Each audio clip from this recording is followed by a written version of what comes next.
This is a story about despair transformed into destruction, about how the oppressed can become the ultimate oppressors, and about the terrible price of attempting to solve inequality through annihilation. So settle in, get comfortable, and prepare yourself for a journey that will take us from the heights of divine order to the absolute depths of primordial chaos.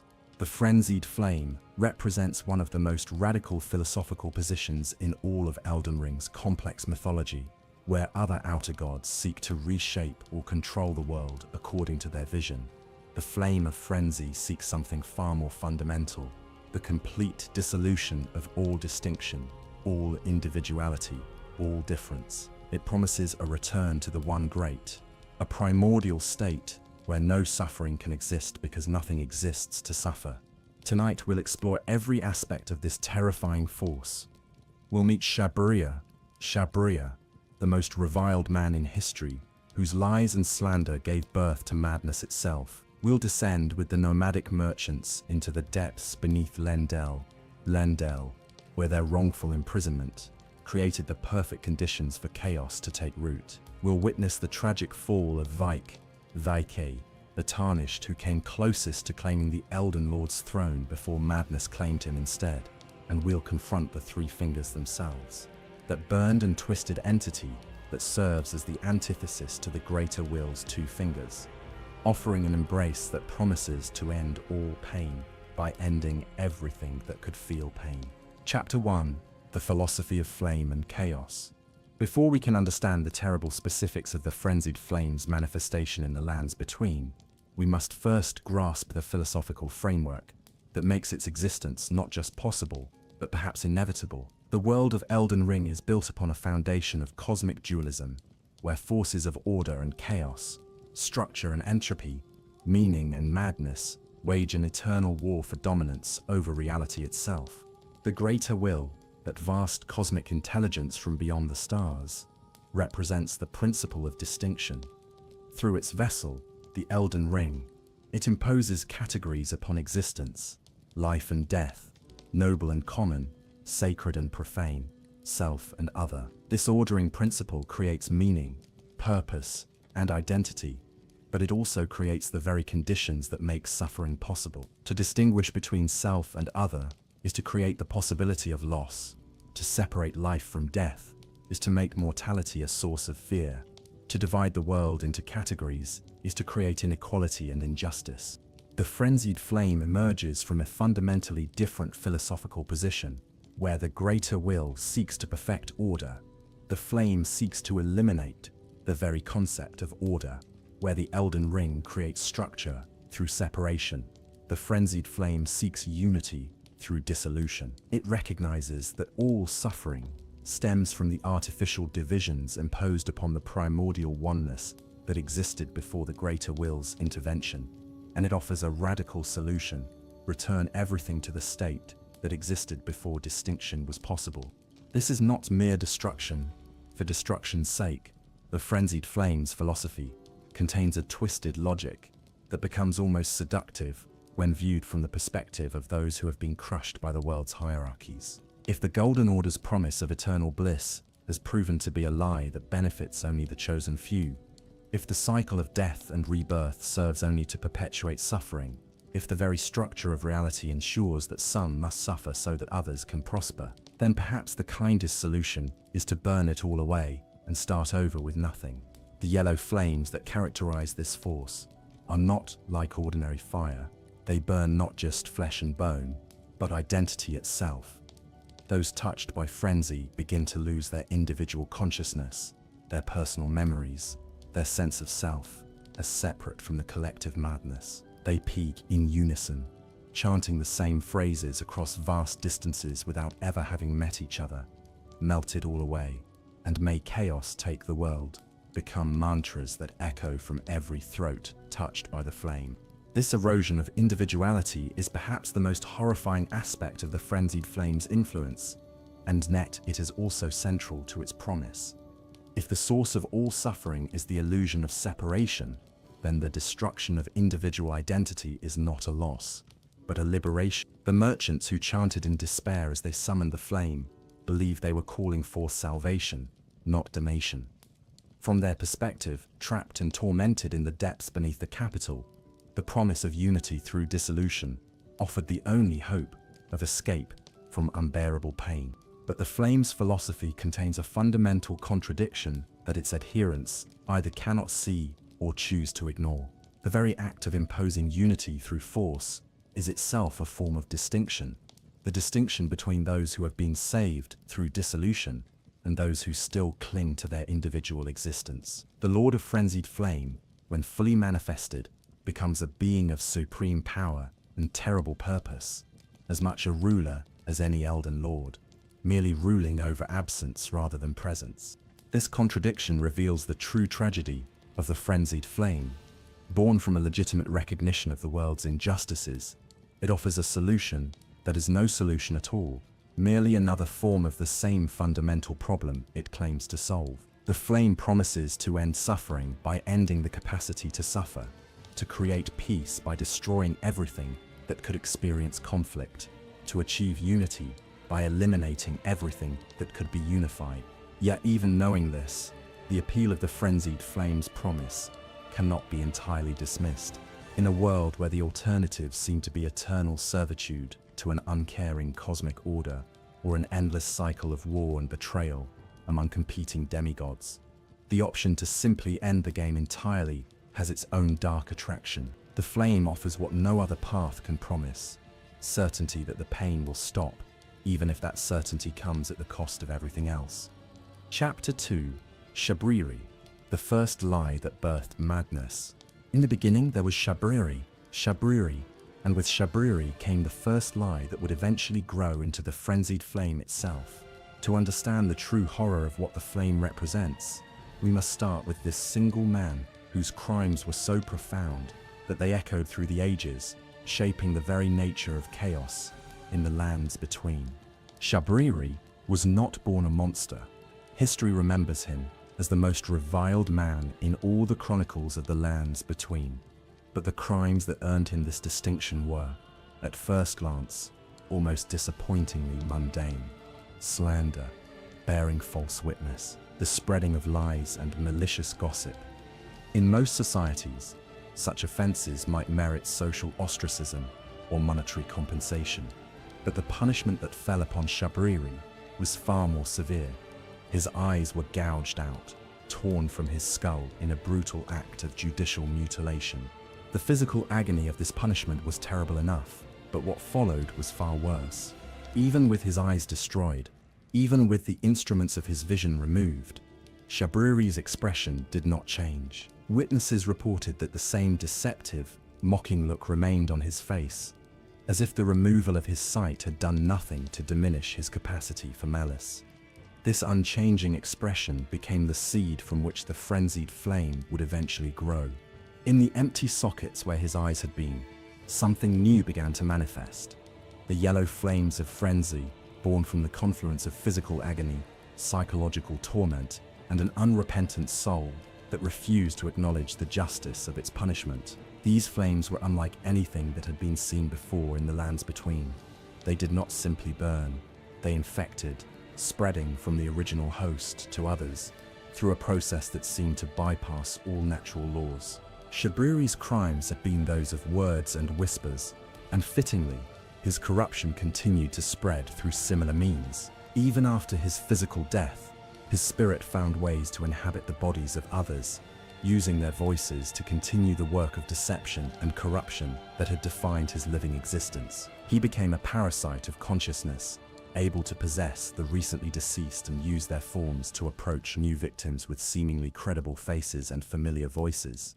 The lies that Shabriri spread were not random acts of malice, but carefully crafted deceptions designed to exploit the deepest fears and desires of his targets. He had an uncanny ability to identify the exact words that would cause maximum psychological damage, to find the perfect combination of truth and falsehood that would undermine his victims' confidence in their own judgment. His talent for manipulation was so profound that it became supernatural, allowing him to corrupt even the strongest-willed individuals. But perhaps Shabriri's greatest lie was the one he told about the nature of the Frenzied Flame itself. To those who questioned the terrible cost of embracing madness, He presented the flame not as destruction, but as liberation. He painted vivid pictures of the peace that would come when all distinctions were finally erased, when the artificial hierarchies that created suffering were burned away, when every individual consciousness was merged into a single, harmonious whole. These were not crude deceptions designed to fool the simple-minded. Shabriri's lies contained enough truth to make them genuinely seductive to intelligent, thoughtful people who had witnessed the failures and injustices of the existing order. The Golden Order had indeed created tremendous suffering through its rigid hierarchies. The distinction between those blessed with grace and those condemned to live without it had created genuine inequality and oppression. The promise of eternal life had proven to be a lie that benefited only the chosen few, while leaving everyone else to face mortality alone.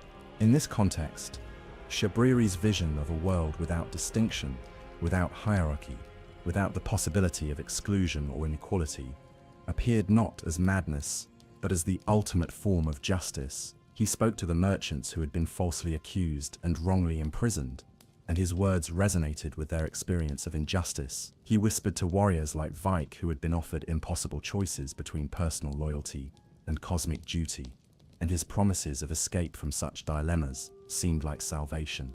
The true horror of Shabriri's influence lay not in his ability to deceive the weak or corrupt the wicked, but in his capacity to convince genuinely good people that evil actions were justified by noble goals. The merchants who summoned the Three Fingers did so not out of malice, but out of despair, believing that they were calling forth justice for their wrongful suffering. But Vyke's acceptance of the frenzied flame came from his desire to spare his maiden the terrible fate that awaited her, a motivation that was fundamentally altruistic, even as it led to catastrophic consequences. Shabriri's legacy extends far beyond his individual crimes to encompass a systematic corruption of the very concept of justice itself. He transformed the natural human desire for fairness and equality into a weapon of annihilation, convincing his followers that the only way to eliminate injustice was to eliminate the possibility of justice, along with everything else. His lies were so skillfully crafted that they contained enough truth to survive rational examination, creating a philosophical framework that could seduce even those who understood its ultimate implications. The flames that first appeared in Shabriri's empty eye sockets became the template for all future manifestations of frenzy. Every subsequent victim of the flame would experience the same horrifying transformation, their own eyes becoming windows into the same yellow chaos that had consumed their predecessor. The physical act of vision, the sense that most fundamentally connects consciousness to the external world, became the primary vector through which madness spread. Yet, even in death, even after his body had long since crumbled to dust, Shabriri's influence continued to grow. His spirit found new hosts, his lies found new audiences, and his promise of unity through dissolution continued to attract those who had been broken by the world's cruelties. He had discovered something that no other force in the lands between had managed to achieve, a form of immortality based not on preserving individual consciousness, but on spreading a collective madness that transcended any single vessel.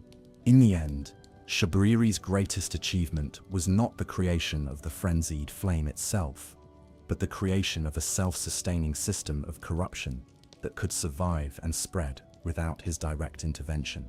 He had planted a seed of madness in the very heart of reality, and that seed had grown into something far greater and more terrible than its original creator could have imagined.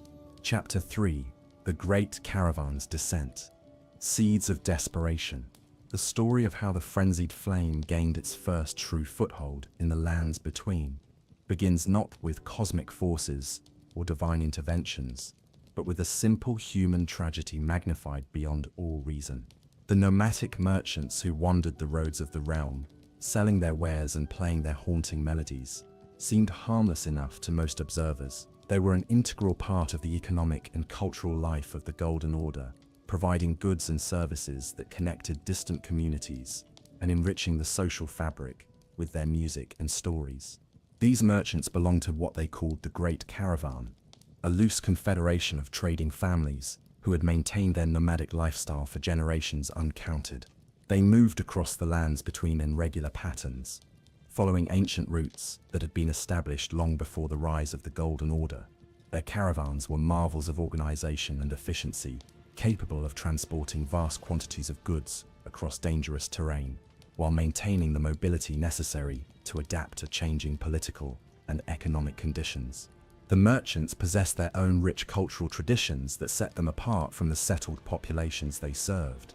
Their music was particularly distinctive, played on instruments crafted from bone and hide that produced haunting melodies unlike anything created by conventional court musicians. These songs carried memories of places and times that predated the current age, preserving fragments of history that might otherwise have been lost to the passage of centuries. But it was precisely this cultural distinctiveness that would ultimately prove to be their doom. The Golden Order, despite its claims to universal benevolence, had always been suspicious of those who maintained traditions that existed outside its direct control. The merchants' music contained themes and references that seemed to hark back to earlier ages, times when different cosmic forces had held sway over the world. Their nomadic lifestyle made them difficult to monitor and control, and their economic independence gave them a degree of freedom that was increasingly rare in the rigidly hierarchical society that had emerged under the Greater Will's influence. The accusations that were eventually leveled against the Great Caravan were as vague as they were damning. Heretical practices, corrupting influences, secret allegiances to forbidden power. No specific crimes were named, no evidence was presented, no accusers came forward to detail exactly what the merchants had done wrong. The charges were simply proclaimed as fact by authorities who claimed to possess knowledge and wisdom beyond the understanding of ordinary citizens. Modern scholars examining the historical record have found no credible evidence that the nomadic merchants ever engaged in any activities that could reasonably be considered threatening to the Golden Order. Their crime, if it can be called that, was simply being different in a society that increasingly demanded conformity. Their music spoke of chaos and flame, but in the context of their cultural traditions, these were simply ancient symbols representing the cyclical nature of creation and destruction, not calls to literal rebellion against the cosmic order. The persecution that followed the accusations was swift and merciless. Merchant caravans that had freely traveled the roads for generations were suddenly treated as criminal organizations. Their goods were confiscated, their animals slaughtered, their families separated and imprisoned. Those who attempted to flee found no sanctuary, as the reach of the Golden Order extended to every corner of the lands between. The few who managed to escape the initial roundups were hunted down by professional tracker parties, who were rewarded for each merchant family they captured. The most cruel aspect of this persecution was its thoroughness. The authorities did not simply punish those merchants who were alleged to have committed specific crimes. They targeted the entire cultural group, treating membership in the Great Caravan as sufficient evidence of guilt. Children who had never traveled beyond their parents' wagons were imprisoned alongside seasoned traders. Elderly merchants who had spent their entire lives in peaceful commerce were branded as dangerous criminals. The very identity of being a nomadic merchant became criminalized, transforming a proud cultural heritage into a mark of shame and persecution. But the worst was yet to come. Rather than simply executing their prisoners or exiling them from the realm, the authorities made a decision that would have consequences far beyond anything they could have imagined. The entire surviving population of the Great Caravan, thousands of men, women, and children, were transported to the depths beneath the royal capital and sealed away in what would come to be known as the subterranean shunning grounds. This underground complex had originally been constructed as a mausoleum, a burial place for ancient godlike beings whose names had been forgotten by the current age. The stone corridors and burial chambers stretched for miles beneath the city, creating a vast necropolis that had been largely abandoned since the rise of the Golden Order. It was considered an appropriately shameful place to confine those who had been judged unworthy of life in the world above. The conditions in the subterranean shunning grounds were deliberately harsh. The prisoners were provided with just enough food and water to prevent immediate death, but not enough to maintain anything resembling decent living conditions. The stone chambers were cold and damp, lacking adequate ventilation or sanitation facilities. Disease spread rapidly through the overcrowded quarters, claiming the lives of the very young and very old within the first few months of imprisonment. Perhaps even worse than the physical hardships was the psychological torture of complete isolation from the world above. The merchants had spent their entire lives in motion, traveling from place to place, interacting with different communities, experiencing the changing seasons and landscapes that gave meaning to their existence. Now they found themselves trapped in a static environment, where time seemed to have no meaning, where the stone walls reflected back only their own voices, where the only music was the echo of their own lamentations. Years passed, then decades. The prisoners organized themselves as well as they could under the circumstances, establishing systems for distributing what little resources they possessed, and maintaining what remained of their cultural tradition. The elder merchants taught the younger generation the songs and stories that had been passed down through countless generations, ensuring that their heritage would not be entirely lost, even if they themselves never escaped their underground prison. But as the years turned into decades, and the decades began to approach a century of imprisonment, something fundamental began to change in the psychology of the captive merchants. The hope that had sustained them through the early years of their confinement gradually gave way to despair. The songs that had once celebrated the beauty of the open road began to focus more and more on themes of loss and abandonment. The stories that had once inspired courage and resilience began to emphasize the futility of resistance against overwhelming power. It was during this period of deepening despair that the name of Shabriri began to be whispered in the darkest corners of the underground complex. Some claimed that his spirit had come to offer them aid, promising that their suffering had not been in vain, that their wrongful imprisonment had earned them the right to call upon powers that could balance the scales of justice. Others insisted that Shabriri was merely a symbol, a representation of their own collective anger, transformed into something greater than its individual components. The truth of what happened next may never be fully known, as the few records that exist were written by people who had already been touched by madness. What is certain is that the merchants, in their desperation and despair, performed some kind of ritual that summoned the three fingers to their underground prison. The exact nature of this ritual has been lost to history, but its effects were immediate and catastrophic. The chamber where the summoning took place became the focal point for the Frenzied Flames manifestation in the physical world. The ancient stone walls, which had for so long contained the merchant's suffering, suddenly became conduits for a form of energy that had never before been seen in the lands between. The yellow flames that erupted from the floor and ceiling were not bound by natural laws consuming flesh and spirit alike, while leaving the stone itself untouched, but forever changed. Those merchants who survived the initial manifestation found themselves transformed into something beyond human comprehension. Their individual consciousness began to merge with the collective madness of the flame, creating a chorus of voices that spoke in perfect unison, despite never having rehearsed their words. They had achieved the unity they had sought, but at a cost that made their previous suffering seem merciful by comparison. The underground prison that had been intended to contain the merchants' bodies became instead the birthplace of a force that would threaten the very foundations of reality itself. The injustice that had been done to them had created the perfect conditions for the frenzied flame to take root in the physical world, transforming victims into vectors for a form of salvation that was indistinguishable from damnation. Chapter 4: The Architecture of Madness. Exploring the subterranean shunning grounds. Deep beneath the golden spires of Lendel, beyond the reach of the Erdtree's radiant light, lies a realm that exists as a monument to the contradictions inherent in the Golden Order's vision of perfection. The subterranean shunning grounds represent more than just a prison or a sewer system. They are a carefully constructed geography of shame, designed to contain and conceal everything that the surface world refuses to acknowledge about itself. The journey to these depths begins in the royal capital itself, in the very heart of the Golden Order's earthly power.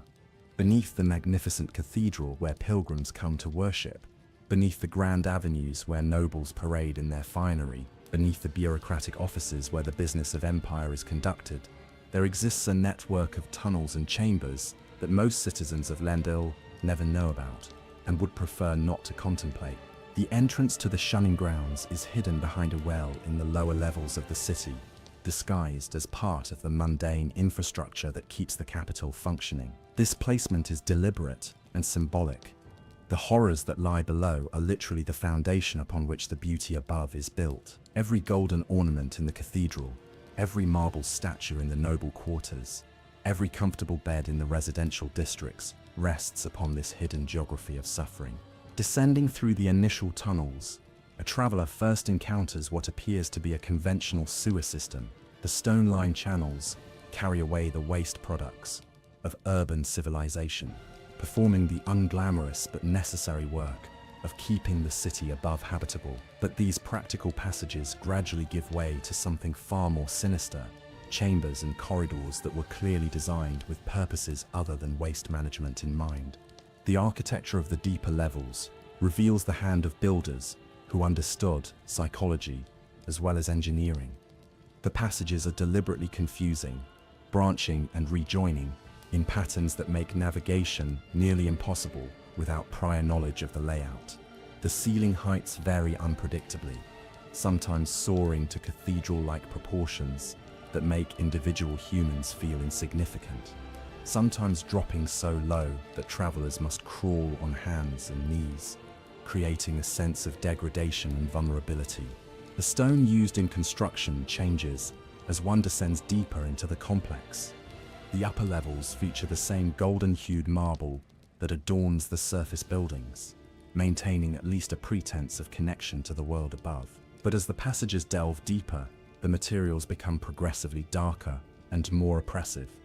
Grey granite gives way to black basalt. Smooth finished surfaces are replaced by rough-hewn rock that seems to absorb light rather than reflect it.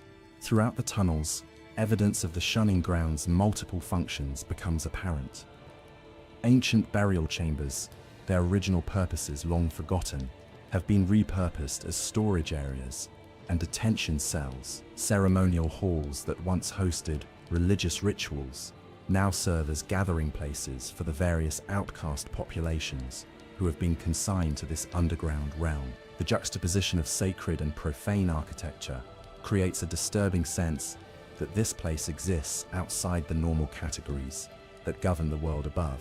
But perhaps the most unsettling aspect of the subterranean shunning grounds is not what has been built there, but what has grown there over the centuries of use. The stone walls are stained with substances that resist identification, creating patterns that seem almost organic in their complexity. Strange fungi and lichens have taken root in the perpetual dampness, forming colonies that glow with an unhealthy phosphorescence.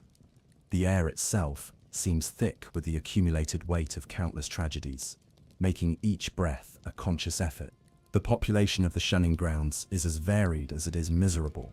In addition to the merchants of the Great Caravan, the tunnels house criminals who have committed crimes too shameful for public execution, political dissidents whose ideas threaten the stability of the Golden Order, and religious heretics whose beliefs contradict orthodox doctrine. There are also those who have been transformed by exposure to forbidden knowledge, individuals whose very existence serves as evidence of experiments and rituals that the surface world prefers to deny. Among the most tragic inhabitants are the omens, those individuals born with cursed horns and bestial features who represent everything that the Golden Order finds unacceptable about the natural world.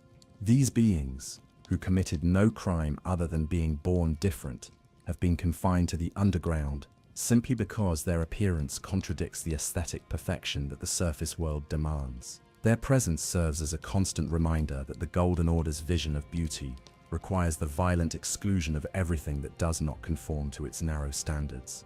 The omens have created their own society within the constraints of their underground prison, developing customs and hierarchies that reflect their unique circumstances. They have become master craftsmen in the working of stone and metal, using materials scavenged from the ruins around them to create weapons and tools of surprising sophistication. Their knowledge of the tunnel system is encyclopedic, including secret passages and hidden chambers that even the original builders might not have anticipated. But it is in the deepest levels of the shunning grounds, in the areas that predate the Golden Order itself, that the true horror of the place becomes apparent. Here, in chambers that were ancient when the first Erdtree seed was planted, the accumulated suffering of generations has created something unprecedented in the natural world. The stone walls themselves seem to pulse with malevolent energy, as if the very matter of the earth has been corrupted by its exposure to so much concentrated misery. These deepest chambers show clear evidence of the ritual that summoned the Three Fingers into the physical world. Burn marks that do not follow any natural pattern spiral across floor and ceiling, creating mandala-like designs that hurt to look at directly. The air in these areas is thick with an oily smoke that seems to originate from no visible source, carrying scents that trigger primal fear responses in anyone unfortunate enough to breathe them. The Three Fingers themselves reside in a chamber that defies conventional description. The space seems to exist partially outside normal geometry, with walls that curve in directions that should not be possible, and shadows that fall upward from pools of yellow flame. The entity itself is simultaneously massive and intimate, a presence that fills the entire chamber, while also seeming to focus its attention on each individual visitor with uncomfortable intensity. The chamber is reached through a series of increasingly difficult passages that seem designed to test the resolve of anyone seeking an audience with the Three Fingers. Stone platforms connected by narrow bridges span chasms of unknown depth, requiring precise navigation and steady nerves. Ancient tomb structures, built as monuments to forgotten gods, must be scaled with acrobatic precision. The journey itself becomes a kind of ordeal, separating those who are merely curious about the frenzied flame from those who are genuinely committed to embracing its power. But perhaps the most significant feature of the Three Fingers chamber is the massive door that seals it off from the rest of the shunning grounds. This barrier, carved from a single piece of some unidentifiable black stone, is inscribed with warnings in multiple languages, including scripts so ancient that their meaning has been lost to time. The door can only be opened by someone who approaches it completely naked, stripped of all armor, weapons, and material possessions. This requirement is not merely symbolic, it represents a fundamental truth about the frenzied flame's nature. To embrace chaos, one must abandon all the structures and identities that provide protection and meaning in the ordinary world. The entire architectural complex of the subterranean shunning grounds serves as a physical manifestation of the psychological processes that lead to the embracing of madness. The journey from the surface to the deepest chambers mirrors the internal journey from rational thought to absolute despair, with each level representing a different stage in the abandonment of hope and reason. By the time a visitor reaches the Three Fingers themselves, they have already undergone a transformation that makes the final embrace of chaos seem not like a choice, but like an inevitable conclusion to a process that began the moment they first descended below the surface of the world. The shunning grounds stand as perhaps the greatest indictment of the Golden Order's claim to moral authority. They reveal that the beauty and perfection of the surface world is maintained only through the systematic concealment of everything ugly and imperfect. The magnificent capital above could not exist without the hidden prison below, just as the Golden Order's vision of divine harmony requires the violent suppression of everything that contradicts its narrow definitions of acceptable existence. In creating this underground realm of suffering, the Golden Order inadvertently created the perfect conditions for the frenzied flame to take root and grow. The accumulated despair of centuries of wrongful imprisonment, the systematic dehumanization of entire populations, the deliberate cultivation of hopelessness and desperation, all of these factors combine to create an environment where the promise of unity through dissolution could seem like salvation rather than damnation. Chapter 5. Vyke, the Dragon Knight. A hero's fall into madness. Among all the tragic figures whose stories intertwine with the frenzied flame, none is more heartbreaking than Vyke, the Round Table Knight, who came closer than any other tarnished to claiming the throne of the Elden Lord before madness claimed him. Instead, his story serves as a perfect illustration of how the Frenzied Flame's corruption operates, targeting not the weak or evil, but precisely those individuals whose nobility and compassion make them most vulnerable to its twisted promises. Vyke was everything that the ideal Tarnished was supposed to be. Born into exile like all his people, he had answered the call of returning grace with exceptional dedication and skill. His prowess in battle was legendary, even among the other members of the Round Table Hold, and his mastery of ancient dragon magic set him apart as one of the few warriors capable of wielding powers that dated back to the earliest ages of the world. The fingerprint burns that cover his distinctive armor tell the story of a man who had faced the most dangerous enemies and emerged victorious time and again. But it was not Vyke's martial prowess that made him so beloved among his fellow Tarnished. It was his character. Unlike many who sought the Elden Lord's throne out of ambition or lust for power, Vyke seemed to be motivated by a genuine desire to heal the wounds that the Shattering had inflicted upon the world. He spoke often of his intention to create a reign that would bring peace and prosperity to all the peoples of the lands between, to use the power of the Elden Ring to undo the damage that had been caused by generations of war and strife. This noble vision was supported by his profound connection to the ancient dragons, beings whose perspective on existence transcended the petty concerns that motivated most humans. Through his communion with these cosmic entities, Vyke had gained insights into the true nature of the forces that shaped reality. He understood that the cycle of death and rebirth that governed mortal existence was part of a larger pattern that extended across cosmic ages, and he believed that the position of Elden Lord would give him the power to harmonize these forces in ways that would benefit all living things. Vyke's relationship with his Finger Maiden was the foundation upon which all his hopes and plans were built. She was not merely a guide and counselor, but his closest companion and the one person who truly understood the depth of his commitment to his mission. Together, they had traveled across the entire expanse of the lands between, gathering the great runes and growing in power and wisdom. Their partnership was legendary among the other Tarnished, a perfect example of how the bond between knight and maiden could elevate both individuals beyond what either could achieve alone. The maiden shared Vyke's vision of a better world, and her faith in his ability to achieve it was absolute. She had sacrificed much to support his quest, abandoning her own personal desires and ambitions to serve as his spiritual anchor and strategic advisor. Her devotion was not blind worship, but the considered judgment of someone who had seen him tested in every conceivable way and had never known him to compromise his principles for personal advantage. As Vyke's power grew and his collection of great runes expanded, it became clear that he was destined to be more than just another pretender to the throne. His victories against the various demigods who held the fragments of the Elden Ring were not mere triumphs of force, but demonstrations of a deeper understanding of the cosmic principles that governed their power. He had learned to see beyond the immediate political and military considerations that motivated most conflicts, recognizing the underlying patterns that connected all existence. The Round Table Hold itself seemed to transform in response to Vyke's presence and growing power. The other Tarnished looked to him not just as a leader, but as an inspiration, proof that it was possible to pursue the ultimate prize without losing one's moral compass. His success gave hope to those who had begun to despair that the quest for Elden Lord was nothing more than a brutal competition that would inevitably corrupt even the most noble participants. But as Vyke drew closer to his ultimate goal, the true cost of the path he had chosen began to reveal itself.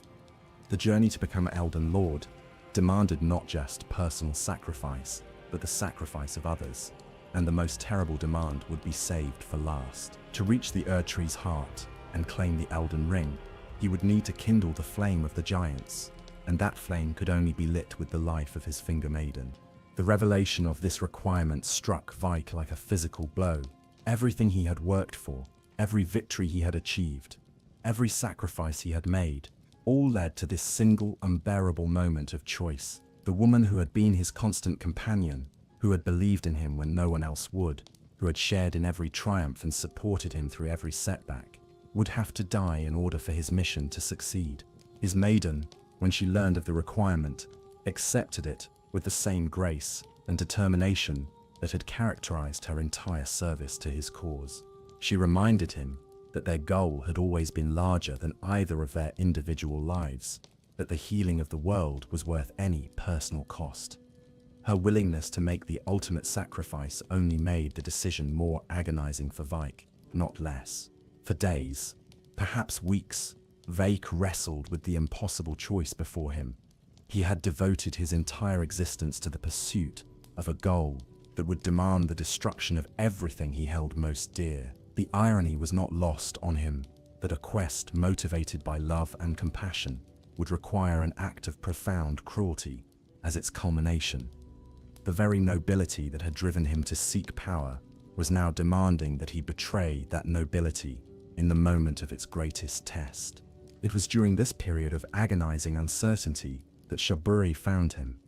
The ancient deceiver, ever alert for moments of vulnerability, approached Vyke not with crude temptations, but with what seemed like genuine sympathy and understanding. He spoke of the unfairness of a cosmic order that demanded such terrible choices from its most devoted servants, of the cruelty inherent in a system that could only be redeemed through acts of irredeemable evil. Shabriri's words were carefully crafted to resonate with Vyke's own doubts and fears. He did not attempt to convince the knight that his mission was wrong, but rather that there might be another way to achieve the same goals. The Frenzied flame, Shabriri explained, offered a path to power that did not require the sacrifice of innocence. By embracing the three fingers, Vyke could gain the strength needed to challenge the Erd Tree without condemning his maiden to death. The logic seemed almost irresistible.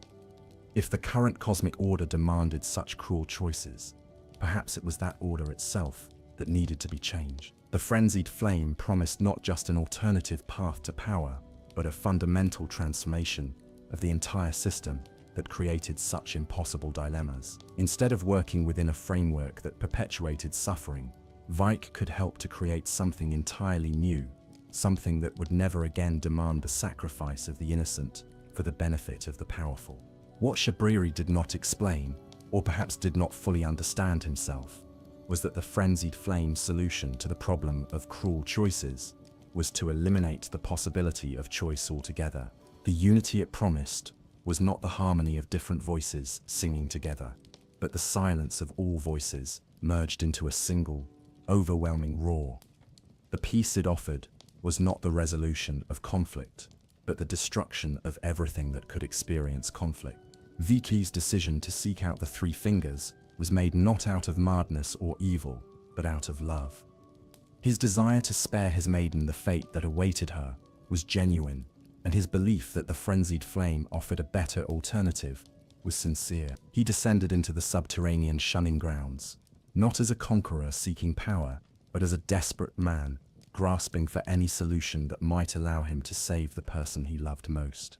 The journey to the deepest levels of the underground complex was a pilgrimage of sorts, each step taking him further from the world of rational thought and careful planning that had governed his previous existence. The familiar weight of his armor, the trusted grip of his weapons, the comforting presence of his maiden's guidance, all of these anchors to his identity began to seem less important as he moved deeper into the realm where normal rules no longer applied. The encounter with the three fingers was unlike anything Vyke had experienced in all his battles against dragons and demigods. This was not a test of martial skill or strategic thinking, but a confrontation with something that existed beyond the categories of strength and weakness, victory and defeat. The entity's embrace was simultaneously an act of blessing and destruction, granting power while burning away everything that had made Vyke who he was. The fingerprint burns that appeared on his armor were not merely decorative scars, but permanent markers of his transformation. They indicated that he had been touched by something that existed outside the normal flow of causality, that he had been chosen as a vessel for forces that predated and would outlast any individual consciousness. The burns were beautiful in their intricate patterns, but they were also a constant reminder of the price that had been paid for the power they represented. But the most profound change was not visible on the surface. The Frenzied flame's touch had begun the process of dissolving the boundaries that separated Vyke's individual consciousness from the larger madness that it represented. His thoughts began to echo with voices that were not his own. His desires became indistinguishable from the flame's hunger for universal dissolution. The noble knight who had entered the chamber was replaced by something that retained his memories and abilities, but served entirely different purposes. The tragedy of Vyke's transformation was that it did not immediately strip him of his love for his maiden or his desire to protect her. Instead, it twisted these emotions into something monstrous. His love became possessive and destructive. His protectiveness became an urge to control and consume. The very feelings that had motivated his original quest became the instruments of her destruction. When Vyke emerged from the underground depths, he was no longer capable of the kind of rational decision-making that had characterized his previous existence. The frenzied flame's influence had begun to override his individual will, replacing his personal goals with the flame's cosmic agenda. His maiden, the person he had sought to save, became the first victim of his transformation. The murder of his finger maiden was not an act of conscious cruelty, but a manifestation of the fundamental contradiction at the heart of the frenzied flame's philosophy. In seeking to eliminate suffering by eliminating the conditions that make suffering possible, the flame inevitably destroys everything it claims to want to protect. Vyke's love for his maiden was real, but the flame's interpretation of that love was to preserve her by merging her consciousness with its own, a process that was indistinguishable from murder. After this act of involuntary betrayal, Vyke became a wandering embodiment of the frenzied flame's influence. He traveled to places where despair and suffering were most concentrated, drawn by an instinct that was no longer entirely his own. The village that would come to be known as Frenzied Flame Village became his primary base of operations, a community that he converted to his new faith through a combination of genuine charisma and supernatural compulsion. The villagers who followed Vyke did so not because they were forced, but because his message resonated with their own experiences of injustice and abandonment. He spoke to them of the peace that would come when all distinctions were finally erased, when the hierarchies that had oppressed them were burned away, when every individual consciousness was merged into a single, harmonious whole. His words carried the authority of someone who had achieved great power and voluntarily abandoned it for something even greater. Under Vyke's influence, the village became a laboratory for the frenzied flame's vision of unity. The residents began to speak in unison, to move with coordinated purpose, to lose the individual quirks and characteristics that had previously defined their personalities. They built a great bonfire in the center of their community, feeding it with materials that produced the distinctive yellow flames that marked them as servants of chaos. But perhaps the most disturbing aspect of the village's transformation was how normal it seemed to its inhabitants. They did not experience their loss of individuality as a tragedy, but as a liberation from the burdens of personal responsibility and private suffering. They had found peace, of a sort, even if that peace was indistinguishable from a kind of living death. Vyke's story serves as a perfect illustration of how the frenzied flame operates. It does not target the obviously evil or corrupt, but rather those whose nobility and compassion make them most vulnerable to its promises. It offers solutions to real problems, alternatives to genuine injustices, hope to those who have been failed by every other system. The tragedy is that these offers are real. The frenzied flame can indeed eliminate suffering and injustice, but only by eliminating everything else along with them. The knight who had once been the greatest hope of the tarnished became instead their greatest warning. Vyke's fall demonstrated that no one, no matter how noble or strong or wise, was immune to the frenzied flame's influence. His story became a cautionary tale, told in whispers among the remaining members of the Round Table Hold, a reminder that the path to power was fraught with temptations that could destroy not just the individual traveler, but everyone they claimed to want to protect. Chapter 6. The Spreading Infection. How madness travels. The frenzied flame's influence does not spread through the world like a conventional plague or military conquest. Instead, it moves through networks of human connection and shared suffering, finding its way into communities through the very bonds of empathy and compassion.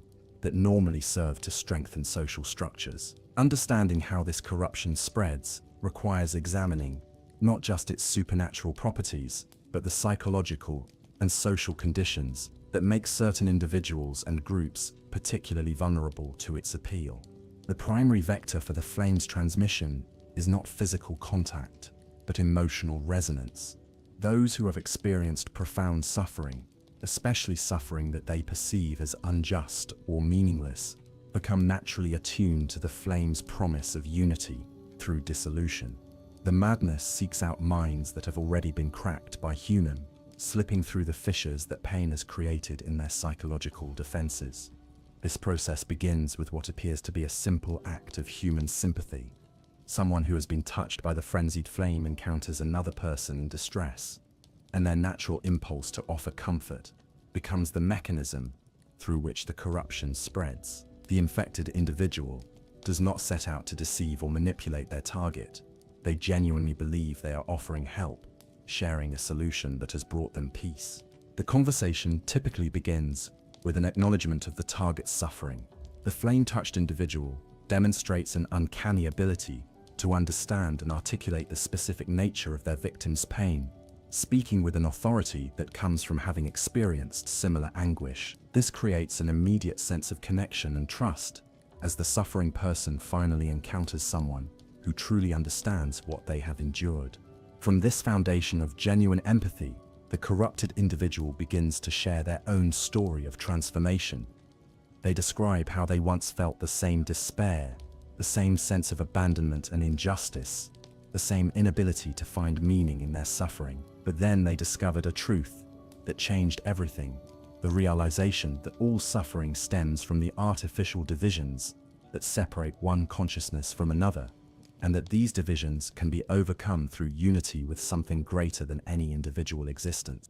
The beauty of this approach is that it contains enough truth to be genuinely compelling. The idea that suffering is often caused by isolation and alienation resonates with anyone who has felt alone in their pain. The promise that connection with others can provide healing and meaning appeals to the fundamental human need for community and belonging. The suggestion that individual concerns are less important than larger cosmic purposes offers a way to transform personal tragedy into meaningful sacrifice. As the conversation continues, the flame-touched individual begins to introduce more specific elements of the frenzied flame's philosophy.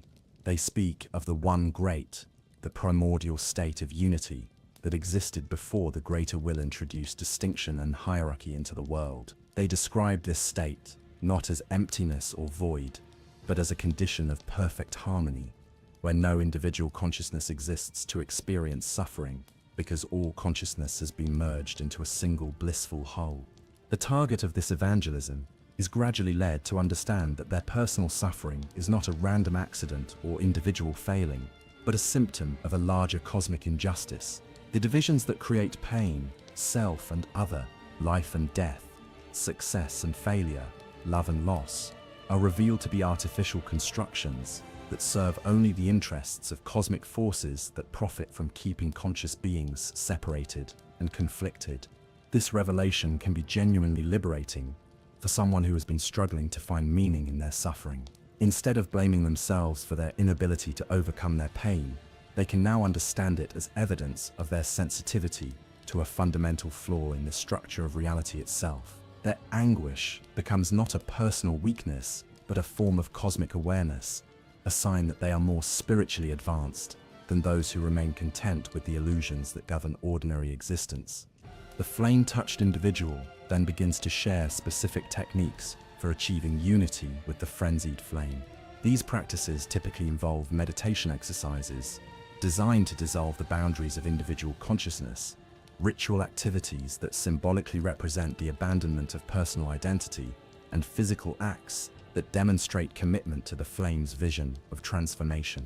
One of the most significant of these practices involves the removal and consumption of eyes, which are seen as the organs most responsible for maintaining the illusion of separation between self and world. The act of blindness becomes a form of spiritual insight allowing practitioners to perceive the underlying unity that is normally obscured by the constant input of visual information about the external world.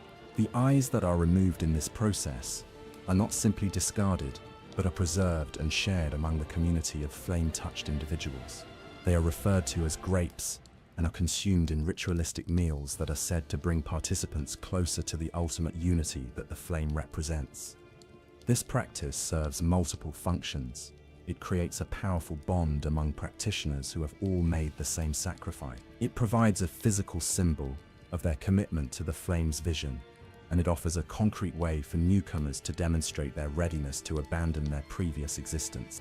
But perhaps the most insidious aspect of the Frenzied Flame's transmission is how it exploits the natural human tendency to want to share good news with those we care about. Once someone has been convinced that they have found the solution to suffering, their immediate impulse is to tell their friends and family about this discovery. The newly converted become enthusiastic evangelists, approaching their loved ones with what they perceive as the greatest gift they could possibly offer. This creates a particularly tragic dynamic where the flame spreads most rapidly through networks of genuine affection and concern. Parents attempt to save their children by introducing them to the flame's philosophy. Spouses share their newfound peace with their partners. Friends reach out to those they perceive as struggling, offering what they believe to be the ultimate form of help and support. The resistance that these evangelistic efforts often encounter is interpreted not as rational skepticism, but as evidence of the target's continued attachment to the illusions that cause suffering. The flame-touched individual becomes more persistent and creative in their approach, finding new ways to demonstrate the truth of their message and the benefits of accepting it. Communities that experience multiple conversions to the Frenzied Flame begin to exhibit characteristic changes in their social dynamics. Individual voices start to blend together as residents adopt similar speech patterns and express identical ideas using the same phrases. Personal disagreements and conflicts diminish not because they have been resolved, but because the participants no longer maintain separate enough identities to sustain genuine disagreement. The economic and political structures of flame-touched communities gradually dissolve as individual ambition and personal interest give way to collective purpose. Property becomes communal, not through any formal redistribution process, but because the concept of individual ownership loses meaning when the boundaries between individuals begin to blur. Leadership roles are abandoned not through revolution or reform, but because the distinction between leader and follower becomes irrelevant. These changes are typically welcomed by community members as evidence that they are achieving the unity and peace that the flame promised. They experience the loss of individual identity not as a tragedy, but as a liberation from the burdens of personal responsibility and private suffering. The transformation appears successful from their perspective, even as outside observers recognize it as a form of collective suicide.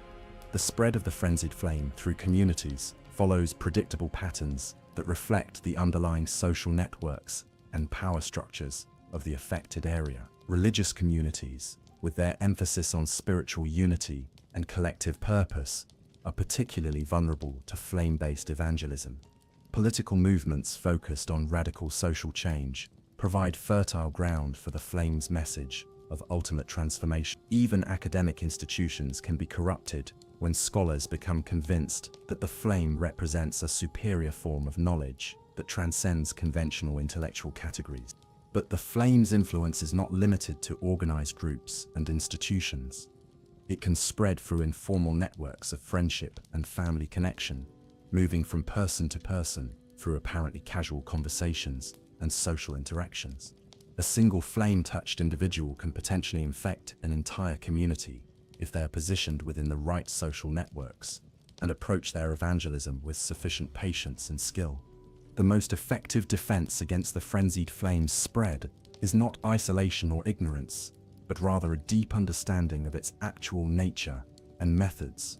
Those who comprehend how the flame operates can recognize its influence before it takes hold, identifying the characteristic patterns of reasoning and emotional manipulation that mark its presence. Knowledge of the flame's true goals, not the healing and unity it promises, but the absolute dissolution of everything that makes existence meaningful, can serve as a powerful inoculation against its appeal. However, this understanding must be coupled with genuine alternatives to the problems that the flame claims to solve.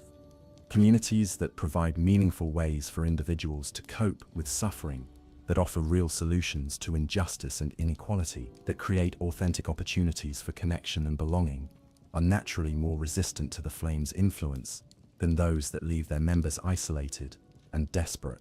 The tragedy of the frenzied flame's spread is that it exploits the very best aspects of human nature: our capacity for empathy, our desire to help those who are suffering, our willingness to sacrifice for causes greater than ourselves, and transforms them into instruments of destruction. The flame turns love into obsession, compassion into manipulation, and hope into despair, creating a form of corruption that is almost impossible to resist precisely because it appears to be motivated by the noblest of intentions. Chapter 7. The Three Fingers Themselves. Anatomy of an Outer God's Servant.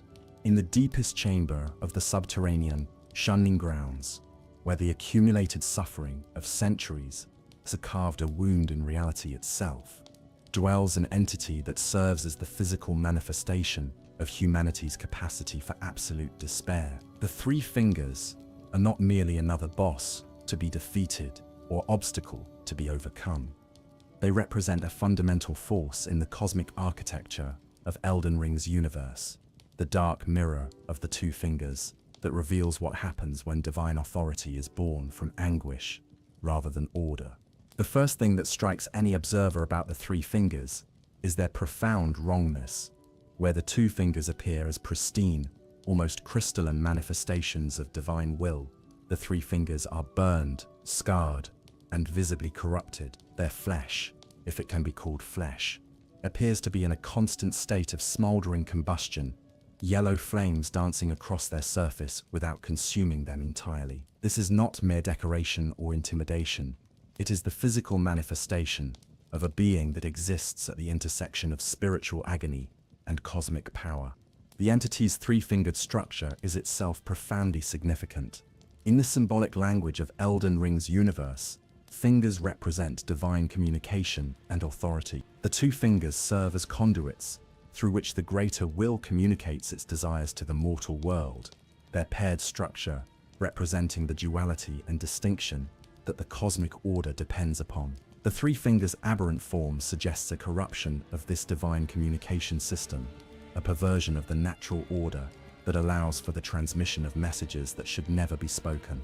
The number 3, in many mystical traditions, represents synthesis and resolution, the point where opposing forces come together to create something new. In the case of the three fingers, this synthesis takes the form of unity through annihilation, the resolution of all conflict through the elimination of everything that could experience conflict. Their three-fingered structure suggests a cosmic principle that transcends the simple dualities represented by the two fingers, offering what appears to be a more sophisticated solution to the problem of existence itself. But the most disturbing aspect of the three fingers' appearance is how familiar they seem despite their alien nature.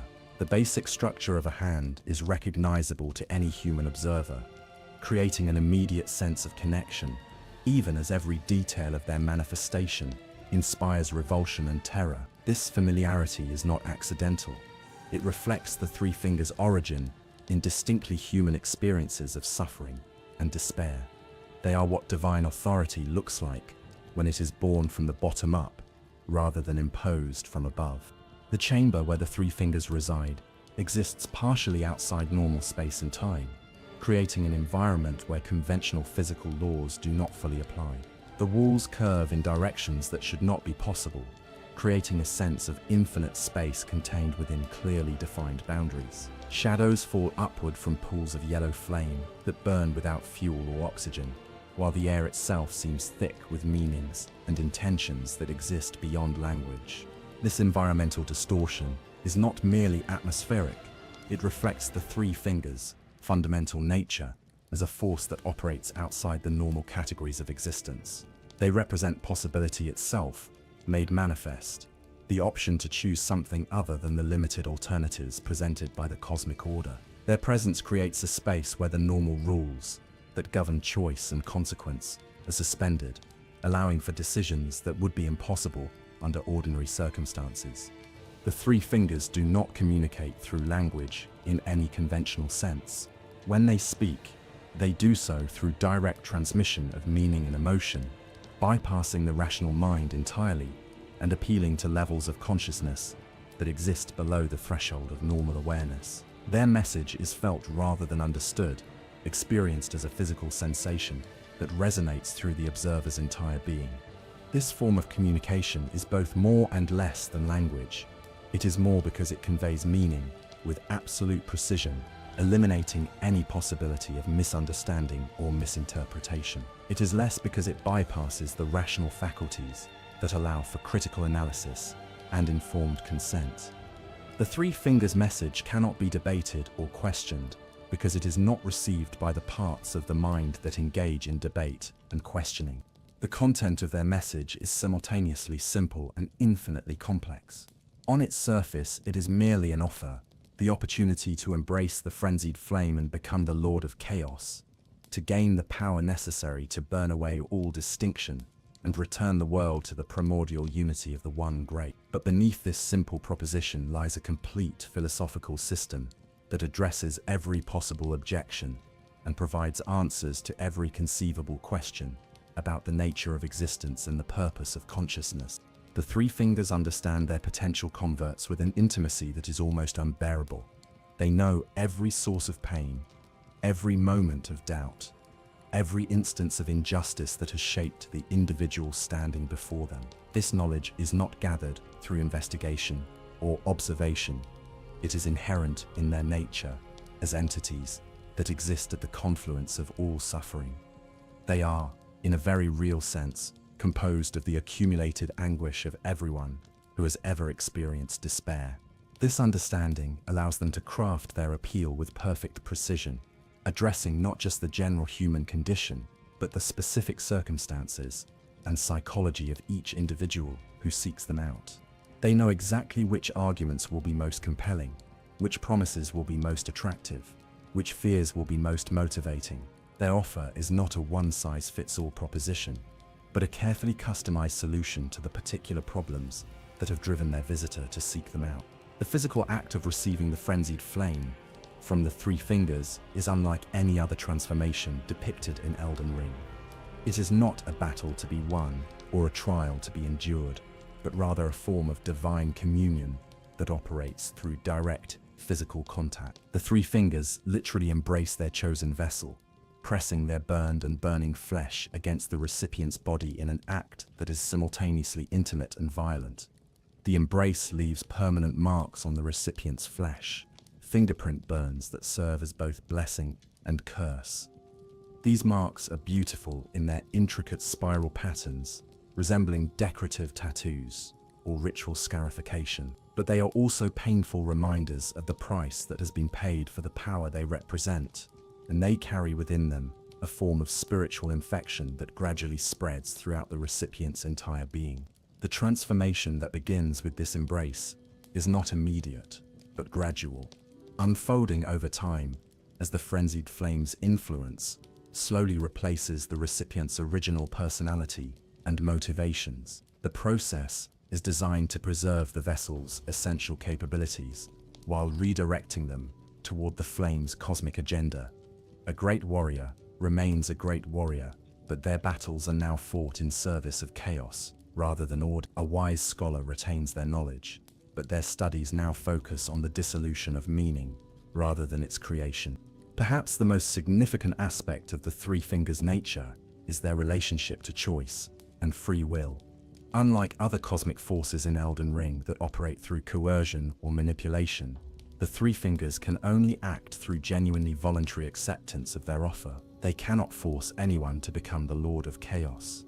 They can only present the option and wait for someone to choose it freely.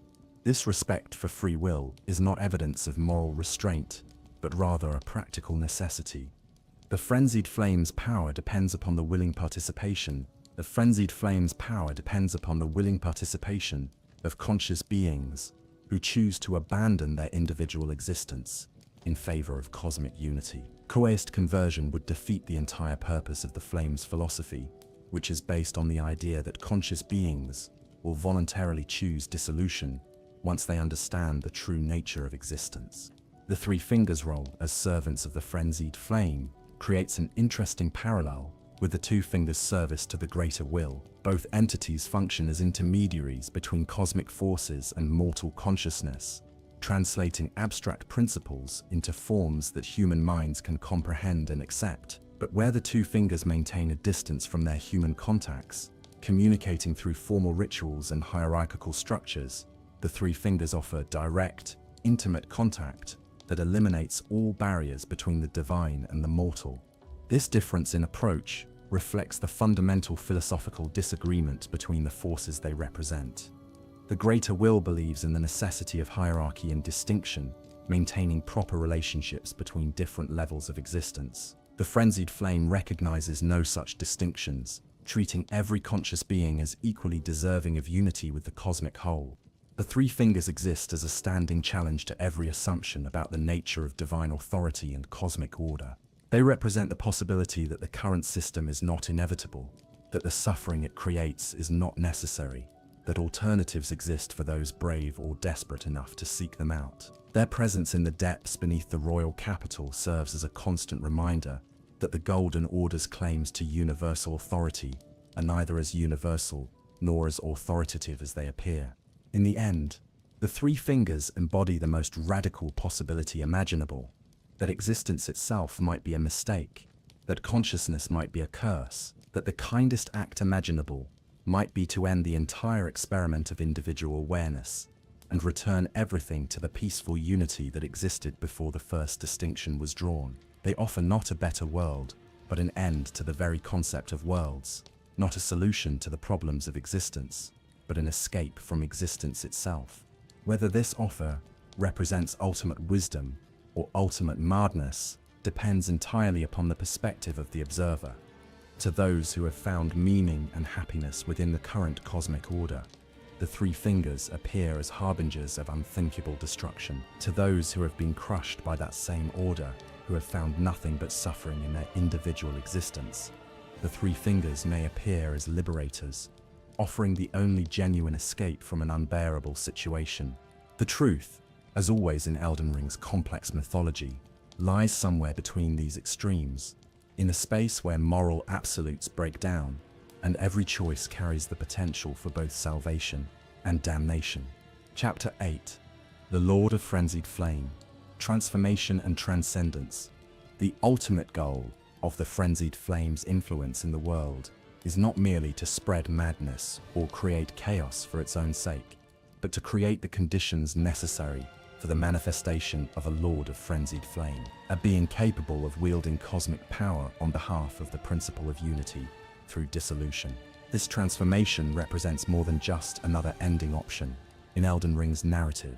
It is a fundamental reimagining of what it means to hold ultimate authority in a universe built upon the foundation of suffering and inequality. The Lord of Frenzied Flame is not created through conventional means of ascending to power.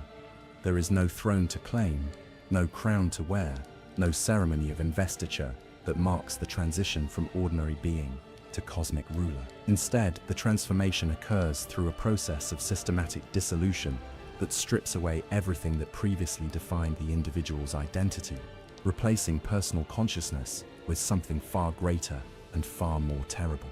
The being who emerges from this process retains the memories and capabilities of their original form while serving entirely different purposes. They remember their past life, not as a source of personal identity, but as a collection of experiences that illustrate the fundamental futility of individual existence. Every triumph becomes evidence of the artificial nature of success and failure. Every relationship becomes proof of the pain inherent in maintaining the illusion of separation. Every moment of happiness becomes a reminder of the suffering that such happiness inevitably creates in others. The visual transformation that accompanies this change is both subtle and profound.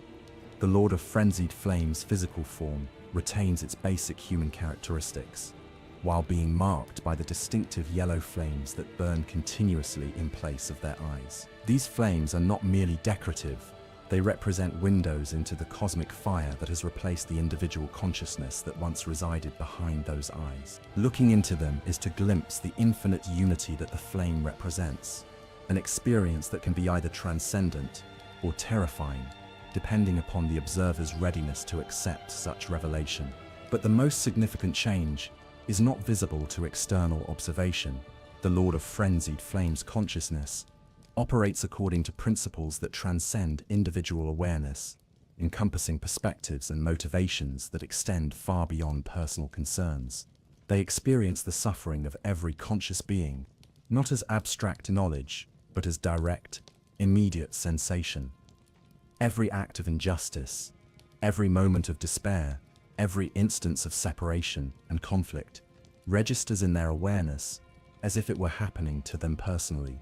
This expanded consciousness creates a form of empathy so complete that it becomes indistinguishable from madness from the perspective of those who remain trapped within individual awareness. The Lord of Frenzied Flame cannot distinguish between their own pain and that of others, because from their perspective, there are no others. All consciousness is one consciousness experiencing itself through apparently separate vessels, and the suffering of any individual is therefore the suffering of the whole. Armed with this understanding, the Lord of Frenzied Flame's mission becomes clear: to end suffering by ending the conditions that make suffering possible. This is not a goal that can be achieved through conventional means of political reform or social revolution. The problem is not with any particular system of government or economic arrangement, but with the fundamental structure of reality itself. As long as individual consciousness exists, as long as the illusion of separation persists, there will always be the potential for conflict, injustice, and pain. The solution offered by the Lord of Frenzied Flame is elegant in its simplicity and terrifying in its implications. By wielding the power of the Frenzied Flame on a cosmic scale, they can literally burn away the distinctions that create suffering, the boundaries between self and other, life and death, meaning and meaninglessness, can all be dissolved, returning the entire universe to the primordial state of unity that existed before the greater will introduced the concept of distinction into existence. This process would not be experienced as destruction by those who undergo it.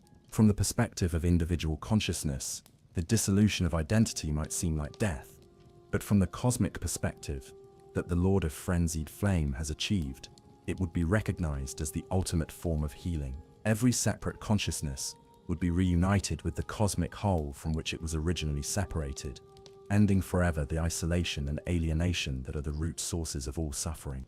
The power required to achieve this transformation operates on levels that transcend ordinary understanding of energy and matter. The Lord of Frenzied Flame does not simply destroy the physical universe, but rather unravels the conceptual frameworks that make individual existence possible.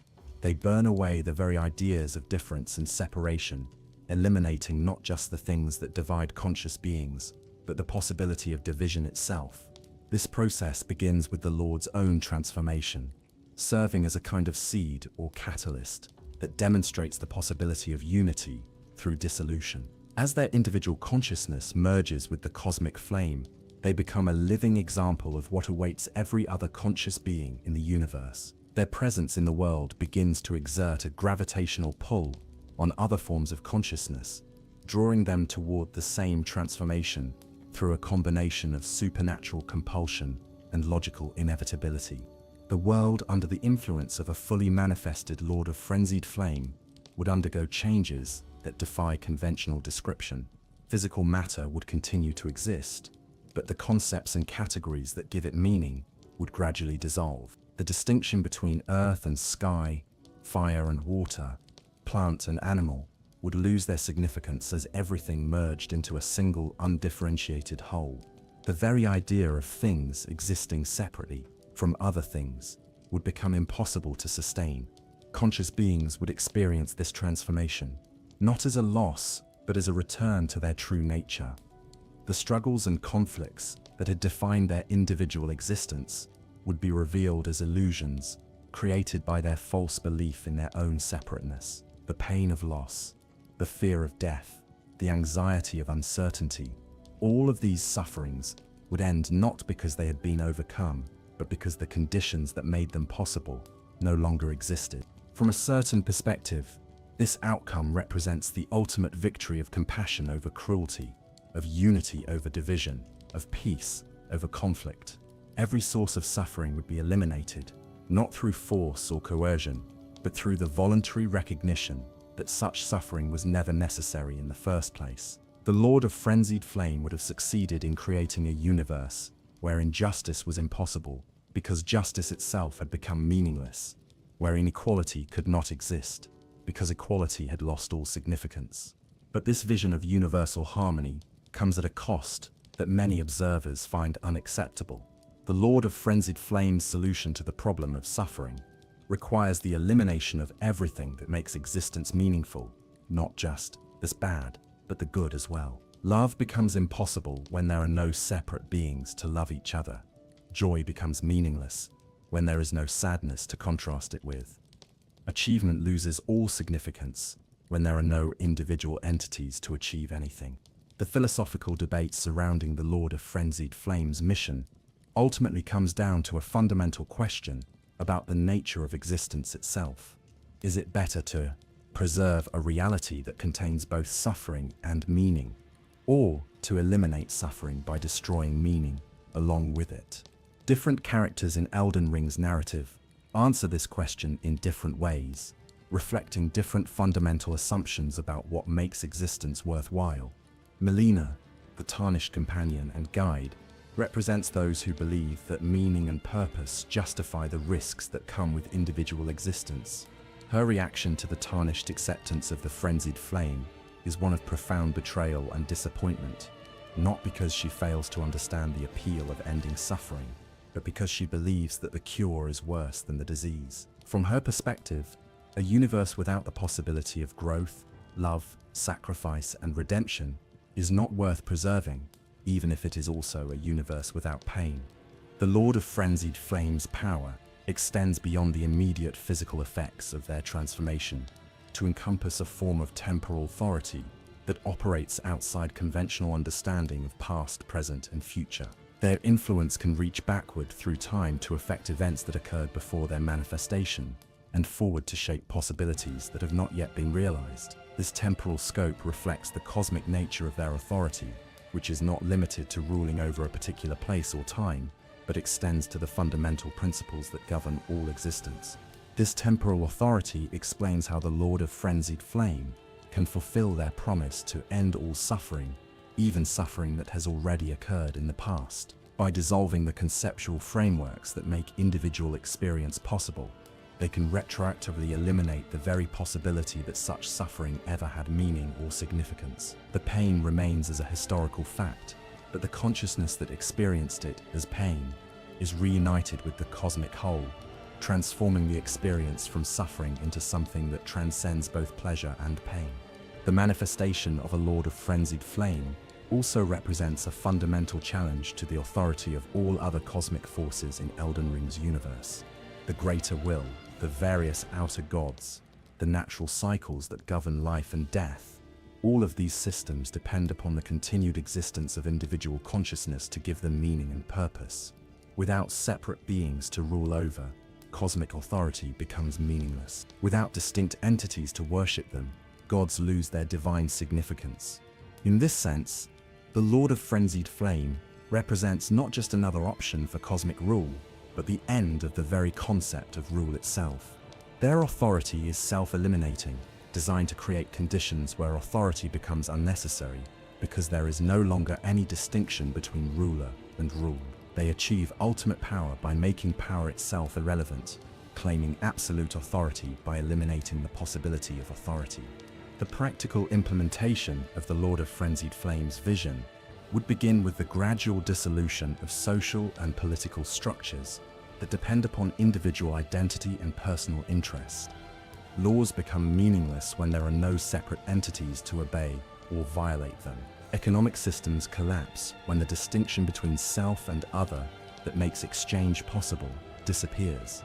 Military organizations dissolve when there are no separate entities to fight against. or defend.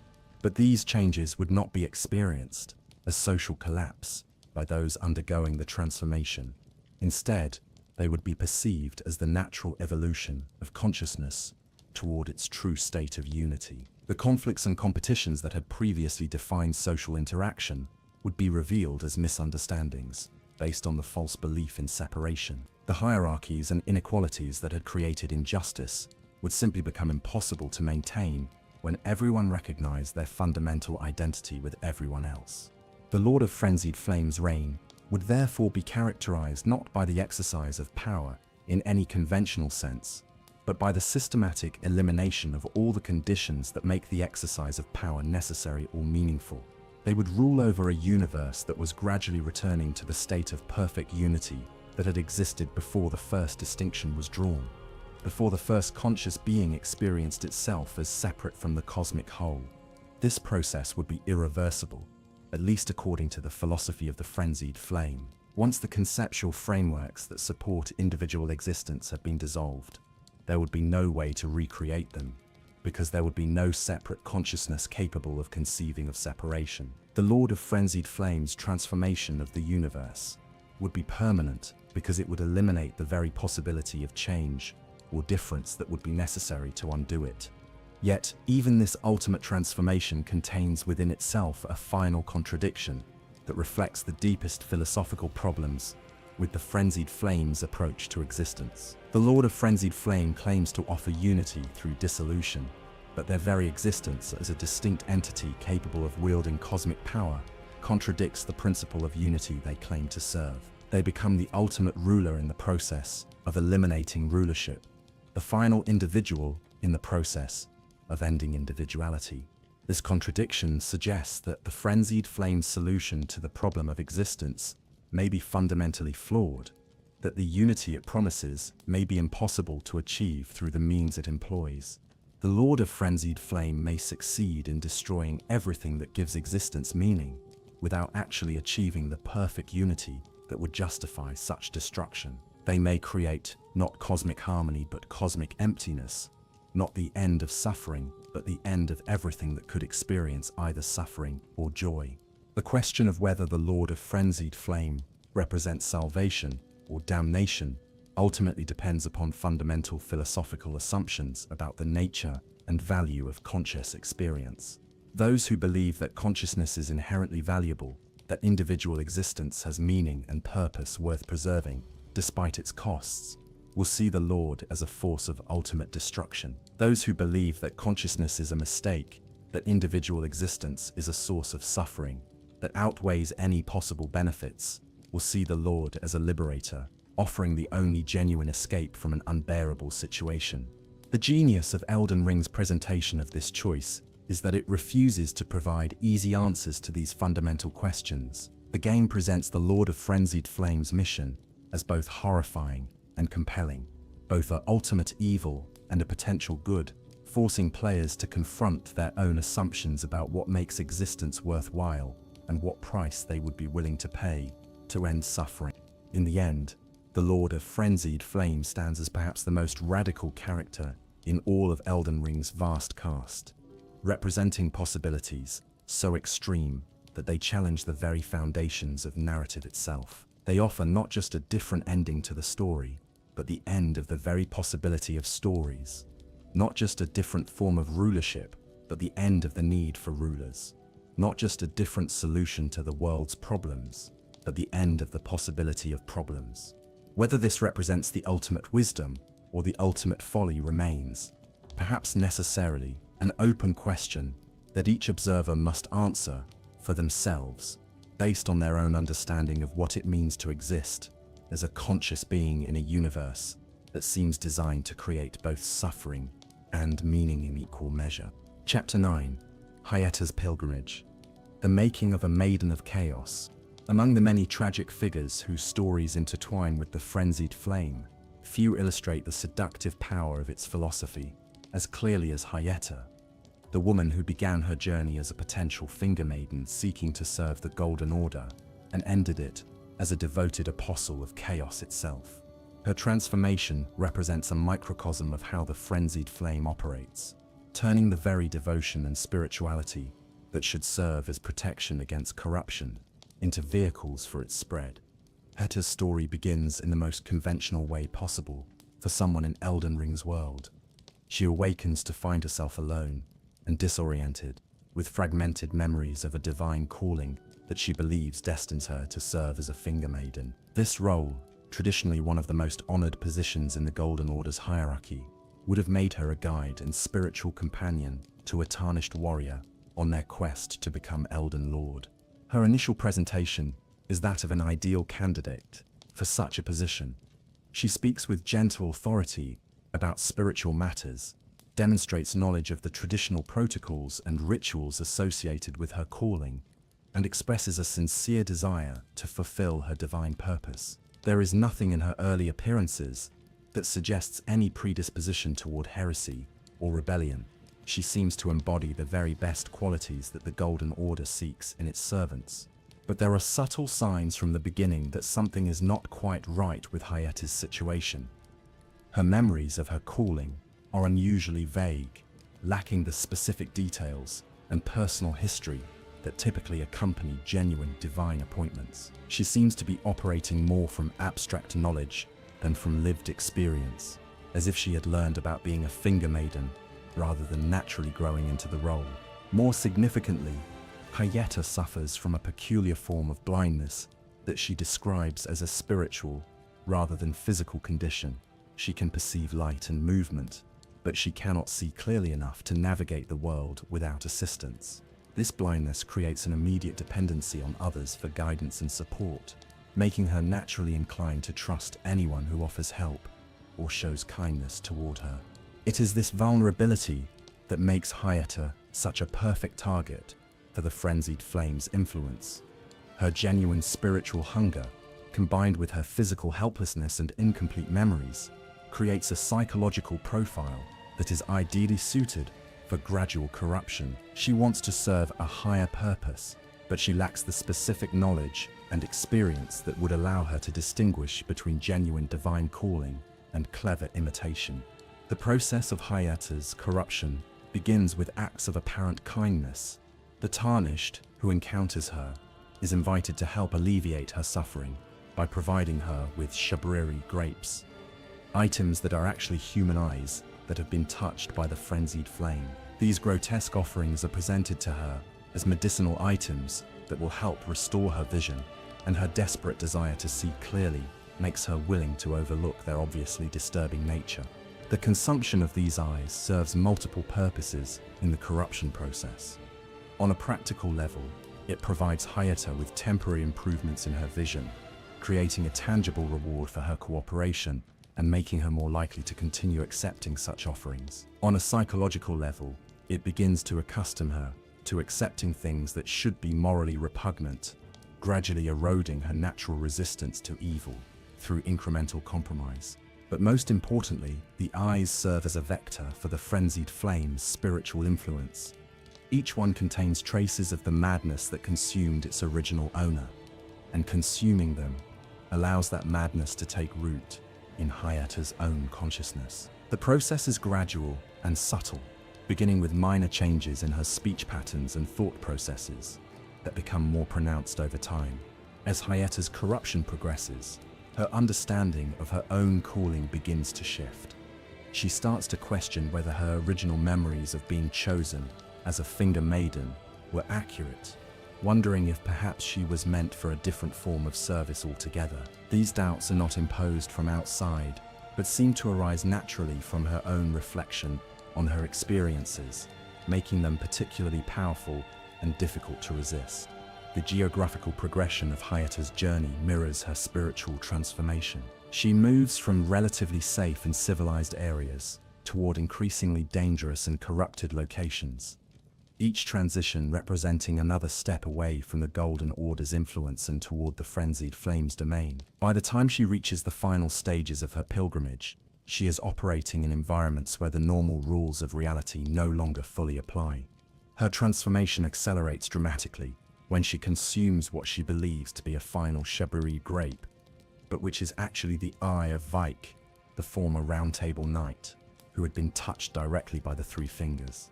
This particular offering contains not just traces of madness, but a full dose of the frenzied flame's influence, providing Hyetta with sudden access to knowledge and perspectives that had been completely outside her previous experience. The change in Hyetta after consuming Vyke's eye is immediately apparent to anyone observing her. Her speech becomes more confident and authoritative, but also more abstract and philosophical. She begins to speak about cosmic principles and universal truths with the kind of certainty that only comes from direct revelation. Her blindness, rather than being a disability, becomes a form of spiritual insight that allows her to perceive truths that are invisible to those who rely on ordinary vision. It is at this point that Hyetta begins to articulate the full philosophy of the frenzied flame, explaining how all suffering stems from the artificial divisions created by the greater will's imposition of order upon the primordial unity of existence. Her words carry the authority of someone who has directly experienced the truth she describes, making her an incredibly compelling evangelist for the flame's vision. But perhaps the most disturbing aspect of Hyetta's transformation is how completely it preserves her original personality while redirecting it toward entirely different goals. She remains gentle, compassionate, and genuinely concerned with alleviating suffering. Her desire to serve a higher purpose remains as strong as ever. Her spiritual sensitivity and natural wisdom are not diminished, but rather enhanced by her new understanding. This preservation of positive qualities makes Hyetta's corruption particularly tragic because it demonstrates that the frenzied flame does not simply target the weak or evil, but can successfully corrupt even those who are genuinely good and well-intentioned. Her transformation suggests that traditional virtues like faith, devotion, and spiritual sensitivity may actually make individuals more vulnerable to the flame's influence rather than protecting them from it. When Hyetta finally reaches the Chamber of the Three Fingers, she serves as both guide and witness for anyone else who has followed her path. Her presence there is not accidental, but represents the culmination of a carefully orchestrated process designed to provide support and encouragement for others who are considering accepting the frenzied flame's embrace. She becomes, in effect, a proof of concept that demonstrates the flame's ability to transform even the most devoted servants of the Golden Order. Her final role as the one who presents the frenzied flame seal to newly anointed Lords of Chaos represents the completion of her journey from servant of order to apostle of chaos. The seal itself is a powerful artifact that enhances the wielder's ability to channel the flame's power, but it also serves as a symbol of the complete reversal that has occurred in Hyetta's spiritual allegiances. The tragedy of Hyetta's story lies not in any fundamental weakness or evil in her character, but in the way that her genuine virtues were turned against her. Her faith made her vulnerable to false revelation. Her compassion made her susceptible to promises of ending suffering. Her spiritual hunger made her eager to accept new forms of knowledge and understanding. The very qualities that should have made her an ideal servant of divine order became the means of her corruption. Her transformation also serves as a warning about the dangers of spiritual seeking without proper grounding in tradition and community. Hyetta's incomplete memories and isolation from other Finger Maidens left her without the support systems and institutional knowledge that might have helped her recognize and resist the frenzied flame's influence. Her individual spiritual journey, divorced from collective wisdom and oversight, became a path to damnation rather than salvation. Yet, even in her corrupted state, Hyetta retains enough of her original compassion to genuinely believe that she is helping those who follow her path. From her perspective, she is not leading people toward destruction, but toward liberation from a cosmic system that creates unnecessary suffering. Her advocacy for the frenzied flame is motivated by the same desire to serve others that originally led her to seek the role of Finger Maiden.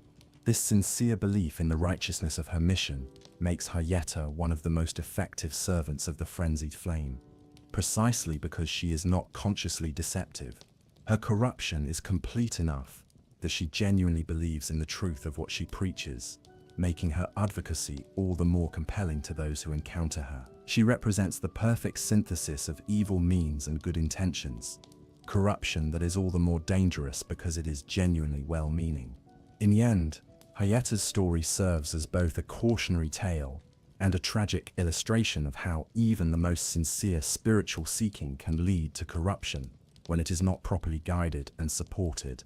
Her journey from prospective finger maiden to apostle of chaos demonstrates that the path to damnation can be paved with the very best of intentions, and that sometimes the greatest dangers come not from obvious evil, but from good that has been twisted toward destructive ends.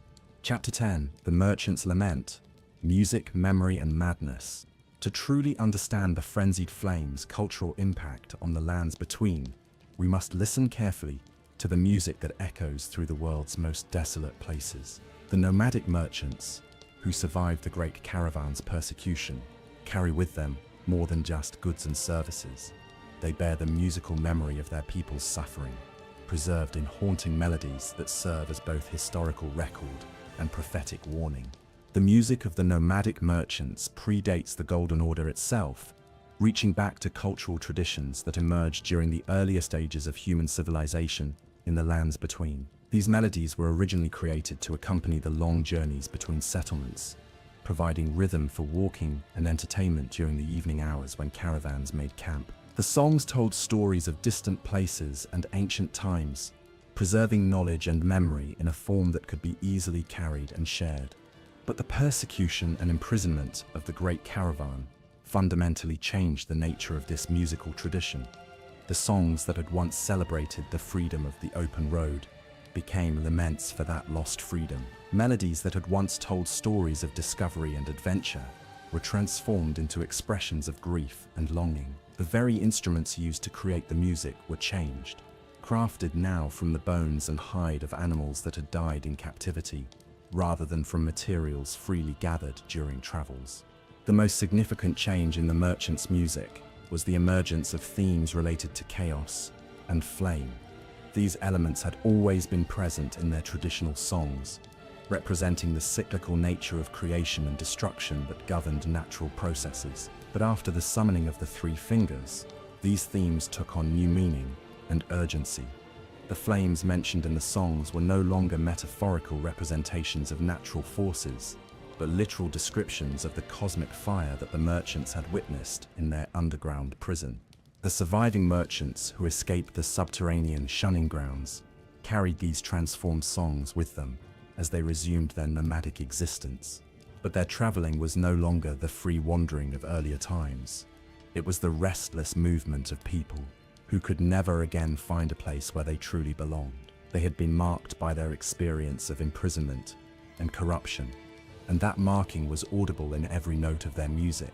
The instruments themselves became vessels for the Frenzied Flames' influence. The bone pipes and hide drums used by the merchants were crafted from materials that had been touched by madness, and the sounds they produced carried traces of that corruption. Listeners who heard the music reported experiencing strange dreams and unsettling visions, as if the melodies themselves were capable of transmitting the merchants' memories of their underground ordeal. This musical transmission of madness was not accidental, but represented a deliberate attempt by the surviving merchants to share their truth with the wider world. They had witnessed the birth of cosmic chaos, had seen the Three Fingers manifest in response to their collective despair, and they believed that their music could help others understand the significance of what they had experienced. Their songs became a form of evangelism, spreading the Frenzied Flames' message through art rather than direct preaching. The reaction of settled populations to this transformed music was almost universally negative. Innkeepers, who had once welcomed merchant musicians, found reasons to turn them away. Village festivals that had traditionally featured nomadic performers began to exclude them from their celebrations. The music that had once been a source of joy and cultural enrichment was now perceived as a threat to social stability and mental health. This rejection only reinforced the merchants' sense of alienation and persecution. They had survived the physical imprisonment of the subterranean shunning grounds, only to discover that they were now imprisoned by social ostracism and cultural fear. The world above ground offered them no more acceptance than the world below had provided, and this realization drove many of them toward a deeper embrace of the Frenzied Flames philosophy. The themes of their music evolved accordingly. moving from simple laments about their persecution to more complex meditations on the nature of suffering and the possibility of escape through dissolution. They sang about the peace that would come when all distinctions were finally erased, when the artificial hierarchies that had enabled their oppression were burned away, when every individual consciousness was merged into the cosmic unity that the three fingers represented. But perhaps the most disturbing aspect of the merchant's music was its undeniable beauty. Despite the corruption of its themes and the madness of its inspiration, the melodies remained hauntingly lovely, capable of moving listeners to tears and inspiring deep emotional responses. This beauty made the music's corrupting influence all the more dangerous, as people found themselves drawn to songs whose content they intellectually recognized as disturbing. The instruments used to create this music became objects of fascination and fear throughout the lands. Between collectors sought out authentic merchant instruments, believing that they possessed special properties or historical significance. Scholars studied their construction and tuning, trying to understand the technical aspects of their unusual sound. Religious authorities debated whether the instruments themselves were corrupted or whether the corruption lay solely in how they were used. Some of the surviving merchants formed small traveling groups that moved from place to place, performing their music for anyone willing to listen.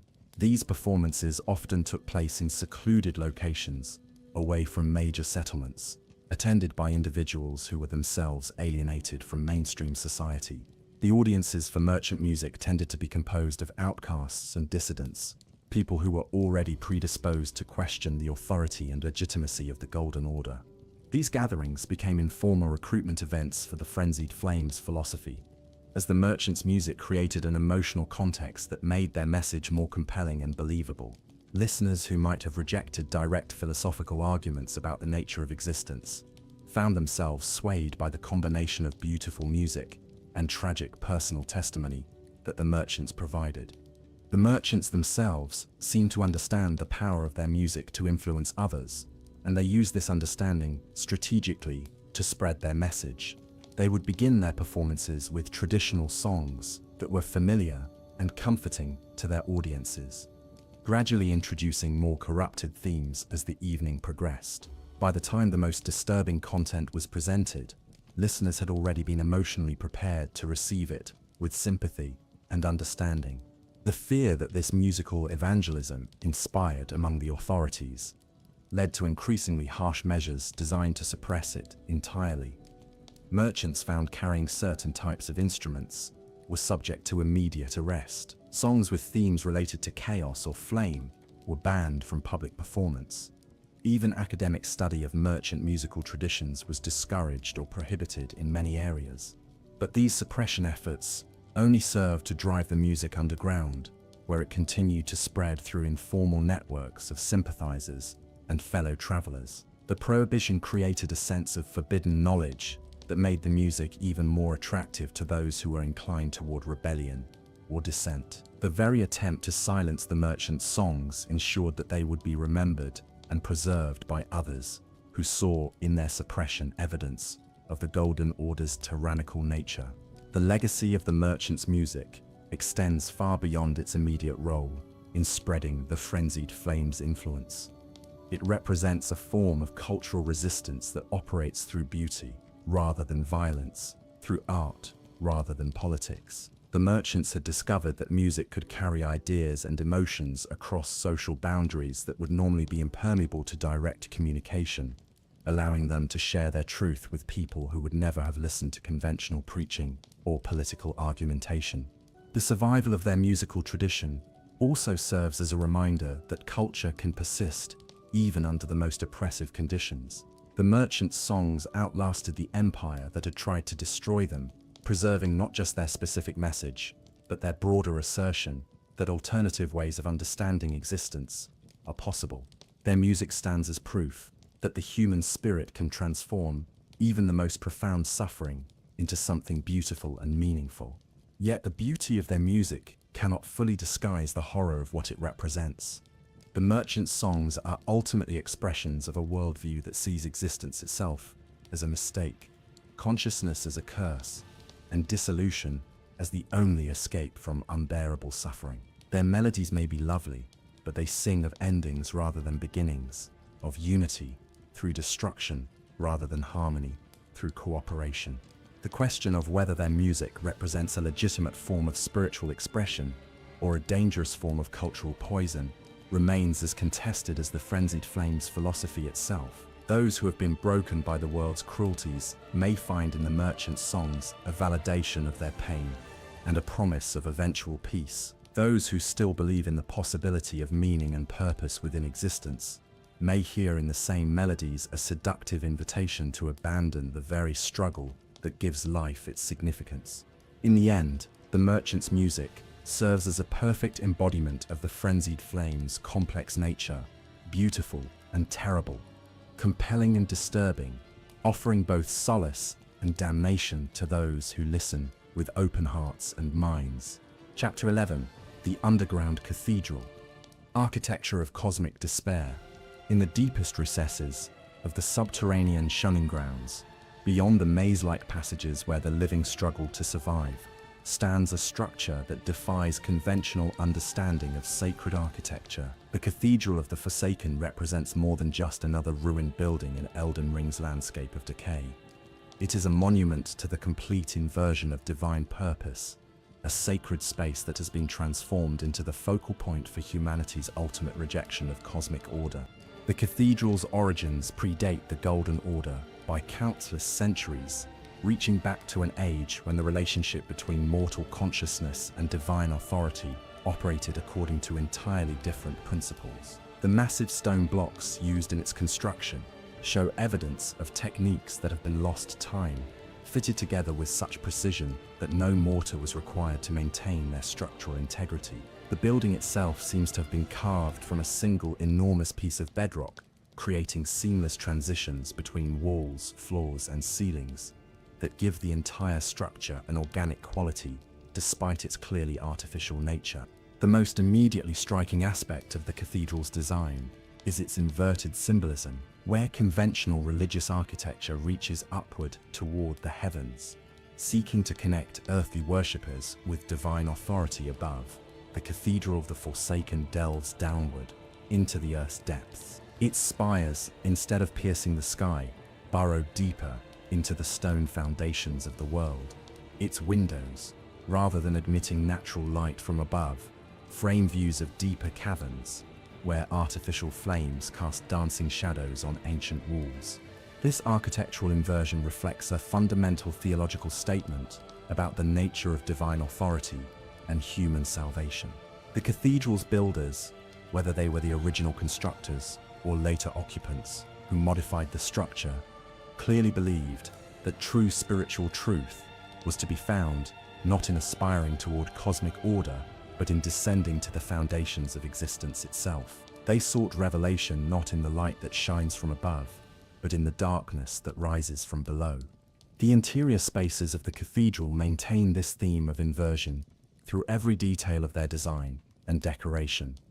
The altar, traditionally positioned at the eastern end of religious buildings, to catch the first light of dawn, faces westward toward the setting sun and the coming of night. The pews, instead of focusing the congregation's attention upward toward transcendent symbols, direct their gaze downward toward floor mosaics that depict scenes of dissolution and unity through destruction.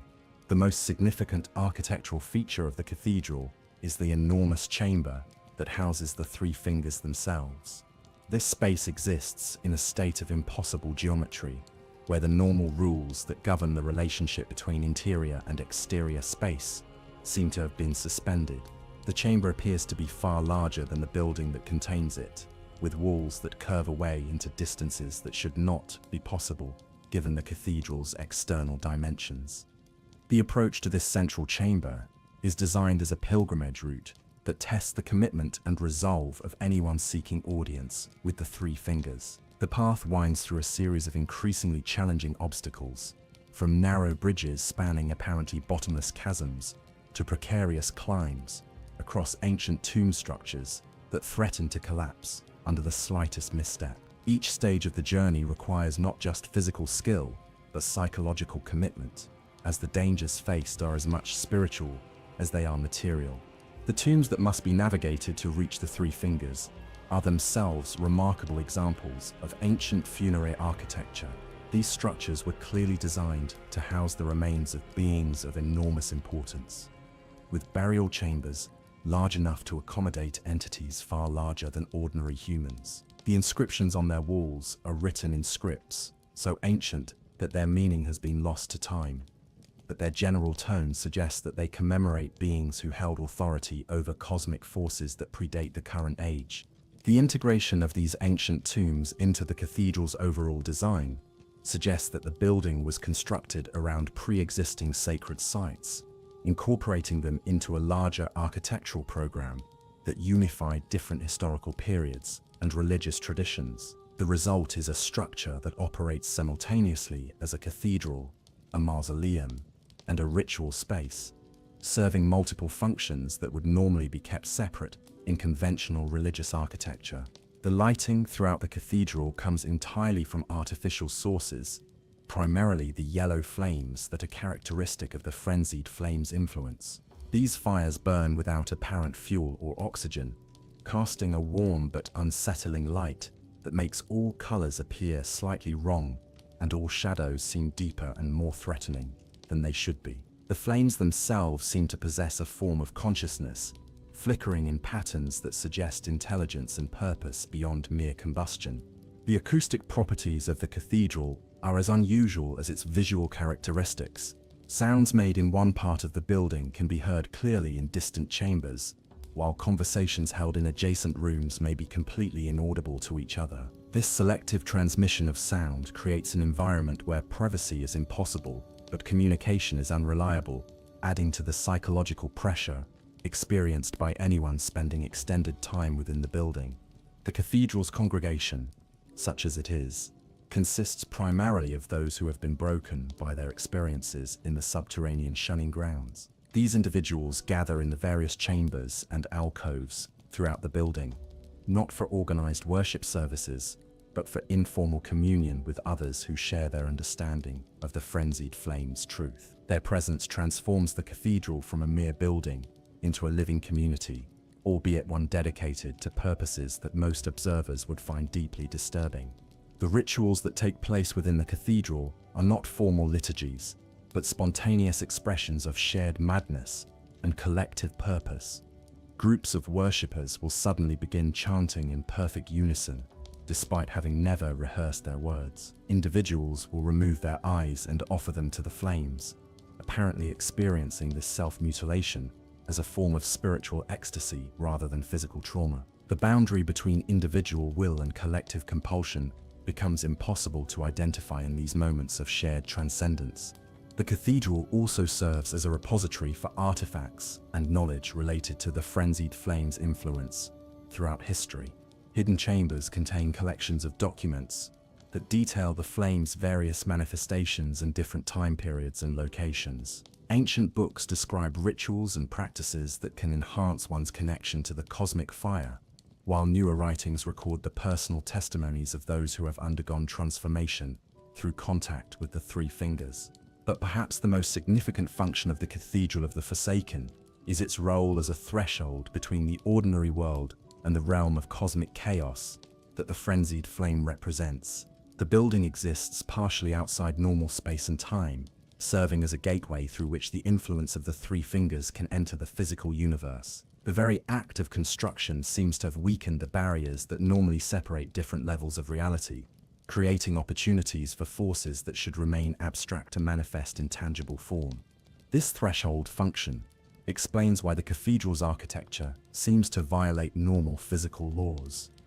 The building is not simply constructed in physical space, but extends into dimensions of existence that do not operate according to conventional rules of geometry and physics. Visitors to the cathedral report experiencing spatial distortions, temporal anomalies, and perceptual shifts that suggest they are no longer entirely within the normal universe.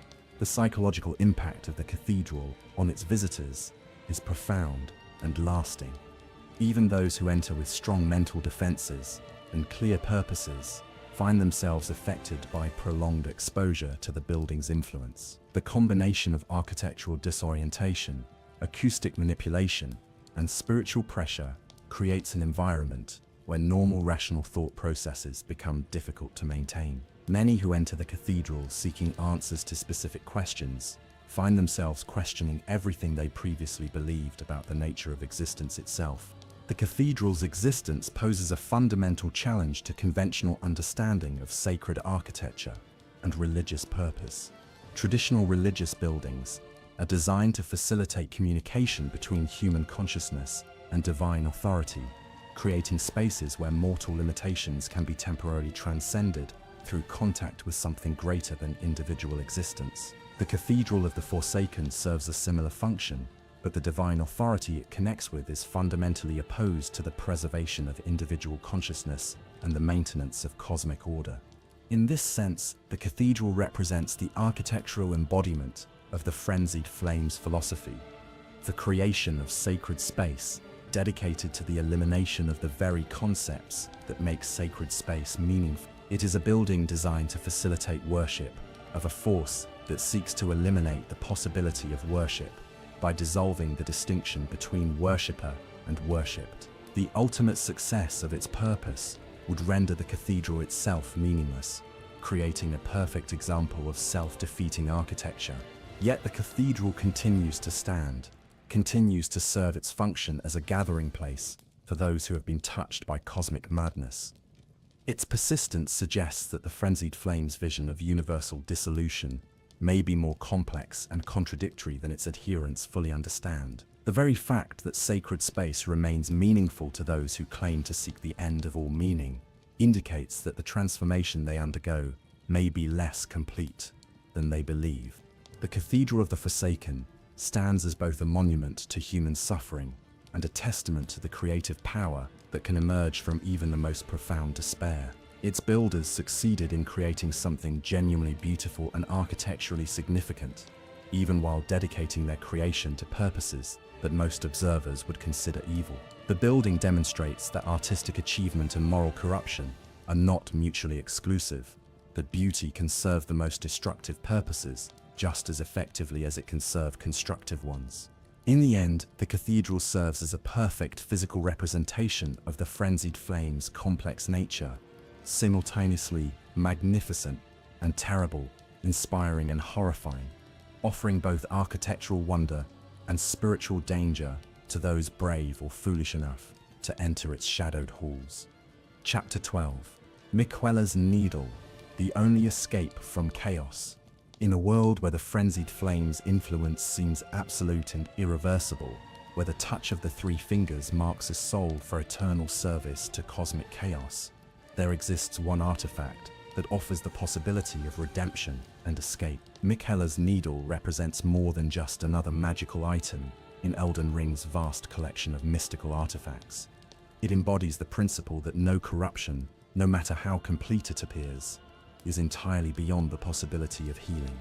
The needle's origins lie in the tragic story of Miquella himself, the Empyrean who sought to create a world free from the influence of all outer gods, including both the Greater Will and the Frenzied Flame. Unlike most characters in Elden Ring's narrative, who respond to cosmic horror by choosing sides in the conflict between order and chaos, Miquella attempted to find a third path that would eliminate the need for such choices entirely. His needle represents the physical manifestation of this philosophical position, a tool designed to sever the connections that bind mortal consciousness to cosmic forces beyond its control. The creation of the needle required knowledge and materials that existed at the very edges of what was possible within the cosmic framework established by the Elden Ring. Miquella had to understand not just the nature of outer god influence, but the fundamental principles that made such influence possible in the first place. This understanding came at enormous personal cost, requiring him to sacrifice aspects of his own divine nature in order to gain the insights necessary for the needle's construction. The physical appearance of Miquella's needle is deceptively simple. It resembles nothing more than an oversized sewing needle made from some unidentifiable golden metal that seems to absorb and reflect light in impossible ways. Its surface is completely smooth, lacking any decorative elements or inscribed symbols that might hint at its true nature and purpose. This simplicity is entirely intentional, reflecting Miquella's belief that the most powerful artifacts are those that operate through pure function rather than elaborate symbolism. But the needle's true complexity becomes apparent when it is examined through magical means or brought into contact with sources of cosmic influence. In such circumstances, it reveals itself to be not a single object, but a carefully balanced system of metaphysical forces held in perfect equilibrium. The golden metal from which it appears to be made is actually a crystallized form of pure will, compressed and shaped through techniques that required Miquella to transcend his own limitations as an individual consciousness. The needle's function operates on principles that are fundamentally different from both the greater will's imposition of order and the frenzied flame's embrace of chaos, where these cosmic forces seek to transform consciousness according to their own patterns. The needle works to restore consciousness to a state of authentic self-determination. It does not impose any particular vision of what existence should be, but rather clears away the external influences that prevent individuals from discovering their own true nature. This approach to healing spiritual corruption is both more subtle and more challenging than conventional methods of divine intervention. Instead of providing ready-made solutions to the problems created by cosmic influence, the needle forces its user to confront the fundamental questions about existence that such influence was designed to answer. It offers freedom, but not direction, liberation, but not purpose, possibility, but not certainty. The process of using Miquella's needle to cleanse oneself of the frenzied flame's influence is not a simple matter of applying the artifact to the affected area and waiting for the corruption to disappear. Instead, it requires a journey to a place that exists outside the normal flow of time, where the usual rules that govern cause and effect do not apply. This location, identified by scholars as the space between moments where Dragonlord Placidussex holds court, provides the neutral ground necessary for the needle's purifying work to take effect. The choice of this temporal nexus as the site for the needle's operation is not arbitrary but reflects deep truths about the nature of cosmic corruption and spiritual healing. The frenzied flame's influence operates through time, as well as space, reaching backward to affect past decisions and forward to predetermine future choices. Only in a space that exists outside temporal sequence can this influence be truly severed, allowing the affected individual to reclaim agency over their own existence. The experience of using the needle is reportedly unlike anything else described in the chronicles of the lands between. Users speak of experiencing a moment of absolute silence, not just the absence of sound, but the complete cessation of all external influence on their consciousness. In this silence, they become aware for the first time of the extent to which their thoughts and desires had been shaped by forces beyond their control, and they are given the opportunity to choose which aspects of their transformed nature they wish to retain and which they wish to abandon. This process of conscious choice is perhaps the most remarkable aspect of the needle's operation. Unlike other forms of magical healing that simply reverse damage or restore previous conditions, Miquella's needle allows its user to actively participate in determining what they will become. The corruption of the frenzied flame is not simply removed, but transformed into conscious knowledge that can be integrated into a new form of authentic existence. Those who have undergone this process describe it as simultaneously terrifying and liberating. The sudden return of individual agency after experiencing the unity of the frenzied flame can be overwhelming, like suddenly finding oneself responsible for decisions that had been made automatically by cosmic forces.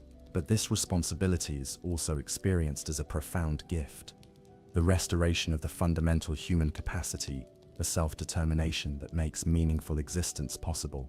The needle's effectiveness is not limited to cleansing the influence of the frenzied flame, but extends to other forms of cosmic corruption as well. It can sever the connections that bind individuals to the greater will, free those who have been consumed by the Bloodlord's influence, and even provide protection against the manipulation of other outer gods. In each case, the needle works not by imposing counter-influence, but by restoring the individual's natural resistance to external control. However, the needle's power comes with significant limitations that prevent it from being a universal solution to the problems created by cosmic influence. Most importantly, it can only be used by someone who genuinely desires to be free from such influence, who has recognized the cost of cosmic connection and chosen to pay the price of independence. Those who have become completely merged with cosmic forces, who no longer maintain any separate sense of self, are beyond the needle's ability to help. The needle also requires tremendous personal strength to use effectively. The process of severing cosmic connections while maintaining individual consciousness demands a level of will and determination that few possess. Many who attempt to use the needle find themselves unable to complete the process, either because they lack sufficient strength or because they ultimately choose to return to the cosmic influence they had sought to escape. Perhaps most significantly, the needle cannot undo the consequences of actions taken while under cosmic influence. Those who have committed atrocities while serving the frenzied flame must still bear responsibility for their choices, even if those choices were made without full awareness of their implications. The needle offers freedom from future cosmic manipulation, but not absolution from past sins. The existence of Miquella's needle has profound implications for understanding the nature of cosmic authority in Elden Ring's universe. It demonstrates that the apparent absolute power of outer gods is not actually absolute, that there are limits to their ability to control mortal consciousness. The very possibility of escape suggests that individual will, when properly focused and supported, can overcome even the most pervasive forms of spiritual corruption. This revelation has not been welcomed by all cosmic forces operating in the lands between. The Greater Will's servants view the needle with suspicion, recognizing it as a threat to their authority over mortal consciousness. The Frenzied Flame's adherents see it as evidence of the incomplete nature of individual transformation, proof that the unity they have achieved is more fragile than they had believed. But perhaps the most interesting reaction to the needle comes from those outer gods that seek to establish new forms of cosmic authority. Some see it as a tool that could be used to eliminate their competitors, clearing away existing influences to make room for new ones. Others recognize it as a fundamental threat to any form of cosmic control, something that must be destroyed to preserve the possibility of divine authority over mortal consciousness. The needle's creator, Miquella himself, seems to have understood these implications when he designed the artifact. By creating a tool that could free consciousness from cosmic influence, he was essentially declaring war on the entire system of divine authority that had shaped the world since the beginning of recorded history. The needle represents not just a means of individual liberation, but a challenge to the fundamental assumptions about the relationship between divine and mortal existence. The practical implications of the needle's existence extend far beyond its use in cleansing specific individuals of cosmic corruption. Its very presence in the world serves as proof that alternatives to cosmic servitude are possible, that the choice between different forms of divine authority is not the only option available to conscious beings. This knowledge has the potential to inspire resistance movements and revolutionary thinking that could fundamentally alter the balance of power in the lands between. Yet the needle's power is also its weakness. By offering genuine freedom from cosmic influence, it places the entire burden of existence on individual consciousness. Those who use it must learn to live without the certainty and purpose that cosmic connection provides, must find meaning and direction through their own efforts, rather than accepting them as gifts from divine authority. This level of responsibility is more than many individuals can bear, leading some to voluntarily return to cosmic servitude after experiencing the challenges of authentic independence. The needle thus serves as both a symbol of hope and a reminder of the true cost of freedom. It offers liberation from cosmic oppression, but demands that those who accept this liberation take full responsibility for creating meaning and purpose in their own existence. In a world where cosmic forces promise easy answers to the fundamental questions of existence, Miquella's needle offers something far more precious and far more difficult: the opportunity to discover those answers for oneself. In the context of the Frenzied Flame's philosophy, the needle represents perhaps the most complete refutation of chaos's central claims. where the flame argues that individual consciousness is inherently flawed and must be dissolved for the greater good. The needle demonstrates that consciousness can be perfected through its own efforts. Where the flame promises unity through destruction, the needle offers unity through authentic self-discovery that preserves rather than eliminates individual identity. The existence of this alternative makes the choice to embrace the frenzied flame even more poignant and tragic. Those who accept the three fingers embrace do so not because no other option exists, but because they have concluded that the effort required for authentic self-determination is too great to bear. Their surrender to cosmic chaos becomes not just a personal tragedy, but a rejection of the fundamental principle that conscious beings are capable of transcending their limitations through their own efforts. Yet even this rejection serves a purpose in the larger cosmic drama that Miquella's needle has made possible. By demonstrating the consequences of abandoning individual responsibility, those who choose the frenzied flame provide crucial lessons for others who must decide between authentic freedom and cosmic servitude. Their transformation serves as a reminder of what is at stake in the choice between self-determination and spiritual dissolution. In the end, Miquella's needle stands as perhaps the most hopeful artifact in all of Elden Ring's dark mythology.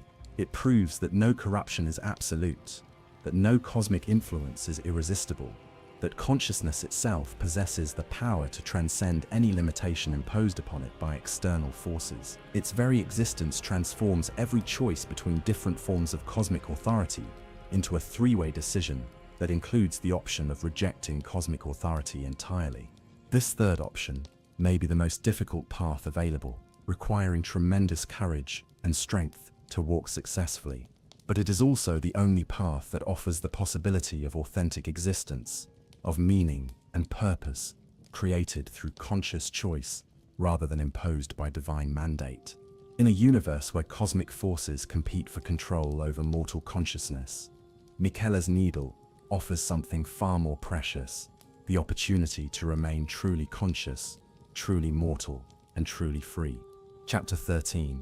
The Philosophy of Dissolution: Why Chaos Appeals. To understand why the frenzied flame's message resonates so powerfully with certain individuals, we must examine the philosophical foundations that make its vision of cosmic dissolution appear not just attractive, but necessary.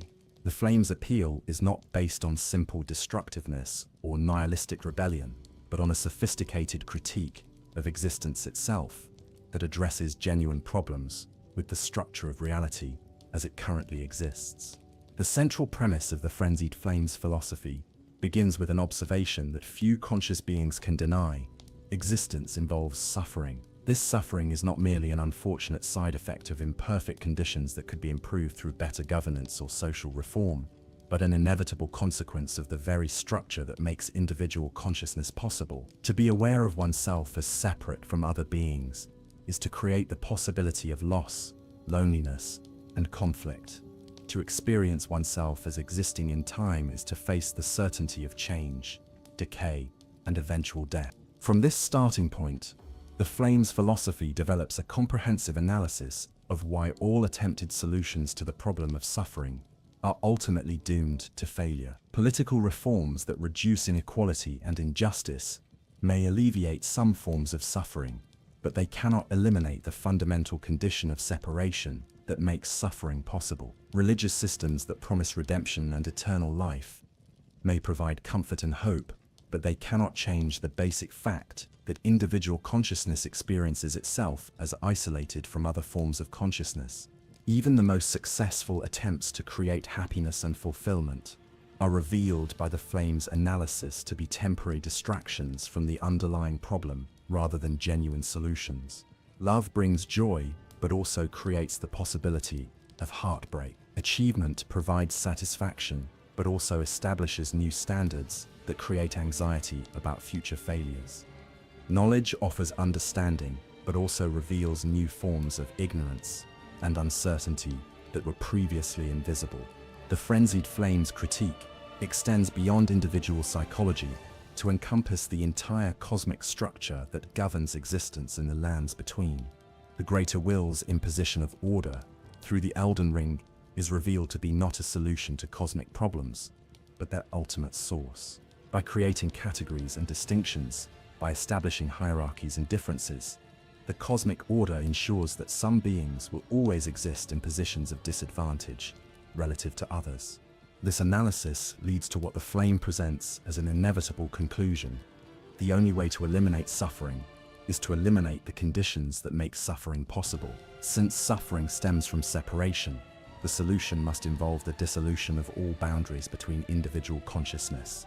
Since inequality is created by distinction, the answer must involve the elimination of all categories and differences. Since time creates the possibility of loss and change, the solution must transcend temporal existence entirely. The philosophical sophistication of this argument makes it particularly compelling to intellectually sophisticated individuals who have already recognized the limitations of conventional approaches to the problem of suffering. Unlike crude nihilistic philosophies that simply deny the possibility of meaning or purpose, the Frenzied Flame's vision offers a positive goal: the achievement of perfect unity and the elimination of all sources of conflict and pain.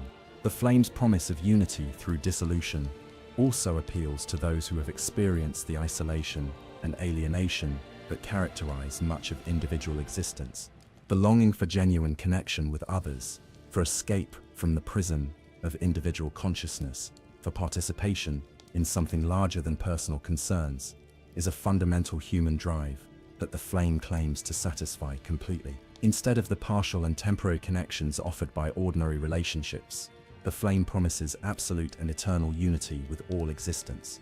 This promise becomes particularly attractive to those who have been failed by conventional forms of connection and community. Individuals who have experienced betrayal in personal relationships, who have been excluded from social groups, or who have found themselves unable to connect with religious or political movements, may find in the flame's offer of dissolution a solution to problems that have made their individual existence unbearable. The flame's philosophy also provides a framework for understanding and justifying radical action that would be impossible to defend through conventional moral reasoning. Those who have been oppressed by existing social and cosmic structures may find in the promise of universal dissolution a form of ultimate justice that goes beyond mere reform or revolution. If the structure of reality itself is unjust, then the destruction of that structure becomes not just permissible, but morally required. This moral framework transforms acts that would normally be considered evil or destructive into expressions of compassion and mercy. The spreading of madness becomes a form of liberation, freeing others from the burden of individual consciousness. The destruction of meaning and purpose becomes an act of kindness, eliminating sources of anxiety and disappointment. Even the ultimate goal of universal dissolution is presented as the greatest possible gift that could be offered to conscious beings. The temporal aspect of the flame's philosophy adds another layer of appeal for those who struggle with the passage of time and the inevitability of change. The promise of existence outside temporal sequence, of being freed from the anxiety of uncertain futures and the pain of irretrievable losses, offers escape from one of the most fundamental sources of human suffering. The unity that the flame promises is not just spatial but temporal, eliminating the distinctions between past, present, and future that create much of consciousness's experience of limitation and loss. The flame's critique of individual identity also resonates with those who have found their personal identity to be a source of suffering rather than strength. People who struggle with self-doubt, who feel burdened by their own consciousness, who experience their individuality as isolation rather than uniqueness, may find the promise of dissolution genuinely liberating. The elimination of personal identity is presented not as death, but as birth into a more authentic form of existence. Perhaps most significantly, the Frenzied Flame's philosophy offers certainty in a universe characterized by fundamental uncertainty. Unlike other cosmic forces that make promises about better futures while acknowledging the possibility of failure or disappointment, the flame guarantees that its solution will work because it eliminates the very possibility of failure. There can be no suffering in a universe where nothing exists to suffer, no injustice where no distinctions exist to create inequality, no loss where no separate entities exist to be lost. This certainty becomes particularly appealing during periods of crisis, when conventional solutions have obviously failed and the future appears threatening and unpredictable. The flame's promise of ending all uncertainty by ending everything that could experience uncertainty offers what appears to be perfect safety and security. It is a form of cosmic insurance that protects against all possible future suffering by eliminating the possibility of future existence. The philosophical appeal of the frenzied flame is further enhanced by its acknowledgement of the genuine achievements and values that would be lost through universal dissolution. Unlike crude destructive philosophies that simply deny the value of everything they seek to destroy, the flame's advocates typically acknowledge that existence contains genuine beauty, love, meaning, and purpose. Their argument is not that these things are worthless, but that their inevitable loss makes their temporary presence more painful than beneficial. This acknowledgement of what would be sacrificed makes the flame's philosophy more honest and compelling than alternatives that promise to preserve all benefits while eliminating all costs. The flame's advocates present their choice as a tragic necessity rather than an easy solution, which gives their position moral weight and intellectual credibility that simple nihilism lacks. The social dimension of the flame's appeal cannot be overlooked. In a world characterized by conflict, inequality, and mutual exploitation, the promise of perfect unity has obvious attractions. The flame offers an end to all forms of competition, all struggles for resources or status, all conflicts between different groups with incompatible interests. It promises a form of existence where cooperation is automatic, because there are no separate entities to have conflicting goals. This vision becomes particularly compelling to those who have been victims of social injustice or systematic oppression. Instead of seeking to reform systems that have failed them, they can embrace a solution that eliminates the possibility of such systems entirely. The flame's promise of universal dissolution becomes a form of ultimate equality that goes far beyond anything achievable through conventional social reform. The psychological appeal of the flame extends beyond individual suffering to encompass the burden of responsibility that comes with individual consciousness. The need to make decisions, to choose between alternatives, to bear the consequences of one's choices, can become overwhelming for those who lack confidence in their own judgment or who have experienced the painful results of poor decisions. The flame offers escape from this burden by eliminating the individual consciousness that bears responsibility.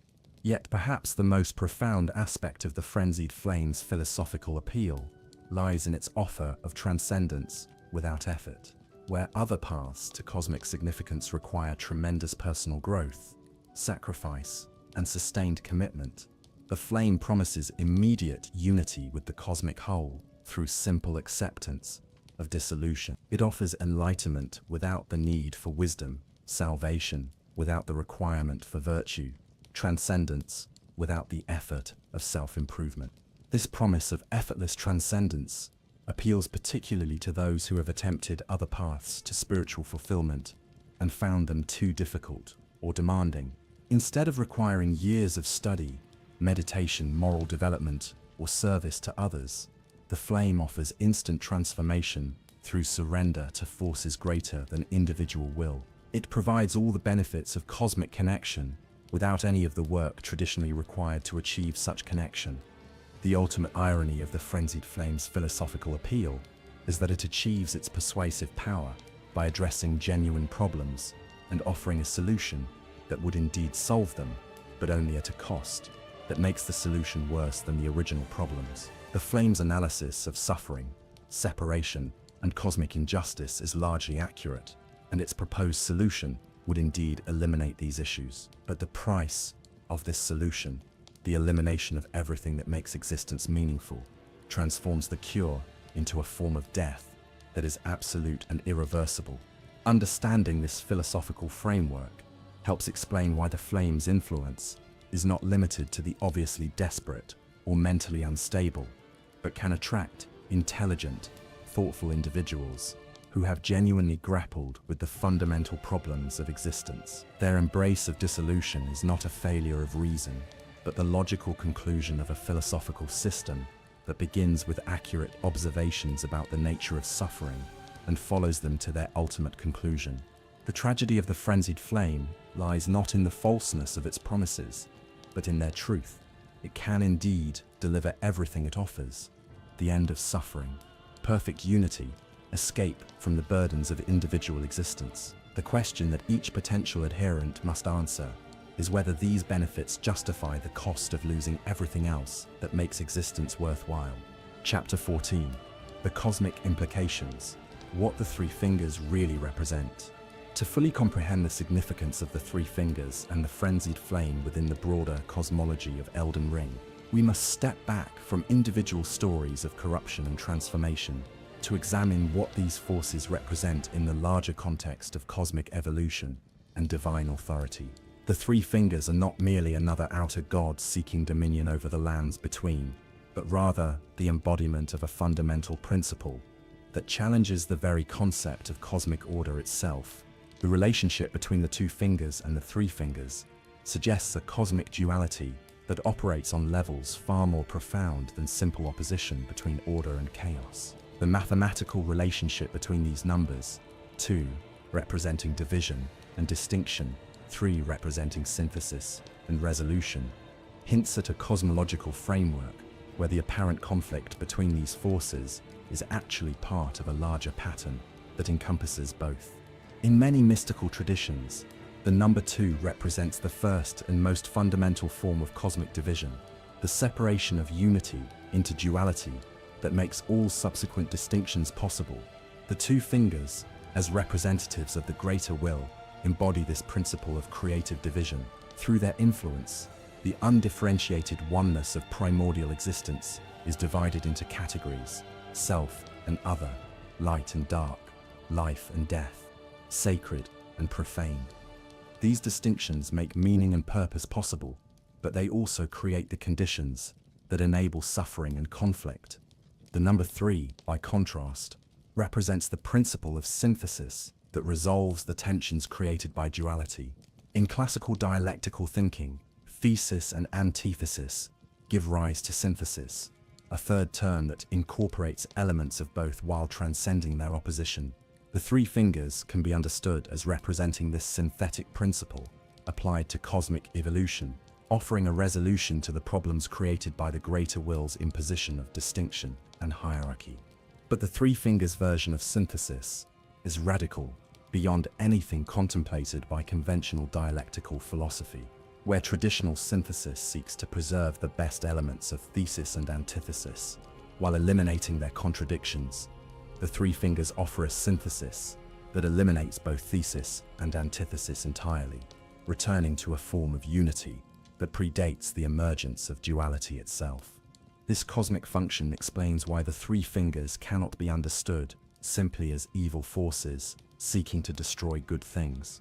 They represent a genuine cosmic principle, the tendency of complex systems to return to simpler states, the universal movement toward entropy and dissolution that operates at every level of existence. From this perspective, the three fingers are not opponents of cosmic order, but rather its inevitable complement, the force that ensures that no particular arrangement of reality can become permanently fixed.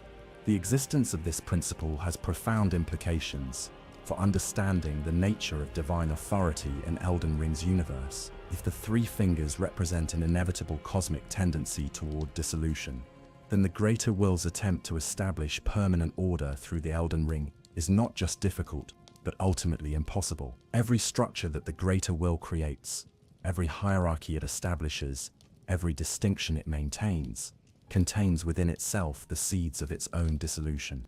This understanding transforms the apparent conflict between order and chaos from a simple moral struggle between good and evil into a fundamental aspect of cosmic evolution. The greater will and the frenzied flame are not enemies, but partners in a cosmic dance where creation and destruction, structure and dissolution, meaning and meaninglessness alternate in endless cycles. Neither can exist without the other, and neither can achieve permanent victory over its counterpart. The three fingers' location in the depths beneath the royal capital takes on new significance when viewed from this cosmic perspective. They are not hidden there to contain their influence, but because they represent the foundation upon which all surface structures ultimately rest. Every building in Lenendale, every institution of the Golden Order, every aspect of civilized life exists in tension with the dissolving force that lies beneath it. The Three Fingers are not an external threat to cosmic order, but its internal contradiction made manifest. This positioning also suggests that the Three Fingers' influence cannot be eliminated through external opposition, but only through internal transformation of the systems that give rise to them. As long as the greater will maintains cosmic order through imposed hierarchy and artificial distinction, it creates the conditions that make dissolution necessary and inevitable. The only way to eliminate the threat represented by the Three Fingers would be to create a form of order that does not depend on division and exclusion, precisely the kind of order that Miquella attempted to achieve before his own transformation. The temporal aspects of the Three Fingers' influence reveal another dimension of their cosmic significance. Their power operates not just in the present, but reaches backward through time to affect the interpretation of past events and forward to influence the structure of future possibilities. This temporal scope suggests that they represent not just a force within cosmic history, but a principle that governs the entire framework within which cosmic history unfolds. From this perspective, the Three Fingers' promise to return everything to the One Great is not simply a threat to destroy existing reality, but an offer to escape from the entire process of cosmic evolution that created current conditions. They promise not just an end to suffering, but an end to the temporal sequence that makes suffering possible, not just unity between existing beings, but a return to the state that existed before individual beings emerged from primordial oneness. This temporal transcendence explains why the Three Fingers' influence appears so absolute and irreversible to those who experience it. Once someone has glimpsed the possibility of existence outside the normal flow of cosmic evolution, returning to participation in that process becomes nearly impossible. They have seen the entire cosmic drama from outside, recognized it as an unnecessary complication of what could be simple unity, and lost the capacity to take its conflicts and concerns seriously. The Three Fingers' relationship to consciousness itself reveals perhaps the most profound aspect of their cosmic significance. They represent not just a force that affects consciousness, but a principle that questions the value and necessity of consciousness as such. From their perspective, the emergence of individual awareness from primordial unity was not an evolutionary advance, but a cosmic mistake that created problems that did not previously exist. This critique of consciousness itself goes far beyond anything attempted by conventional nihilistic or pessimistic philosophies. Where such philosophies typically argue that conscious life is meaningless or painful, while accepting consciousness as an inevitable given, the Three Fingers suggest that consciousness itself is optional, that the entire project of individual awareness could be abandoned in favor of a return to unconscious unity. This possibility transforms every aspect of existence into a choice rather than a necessity.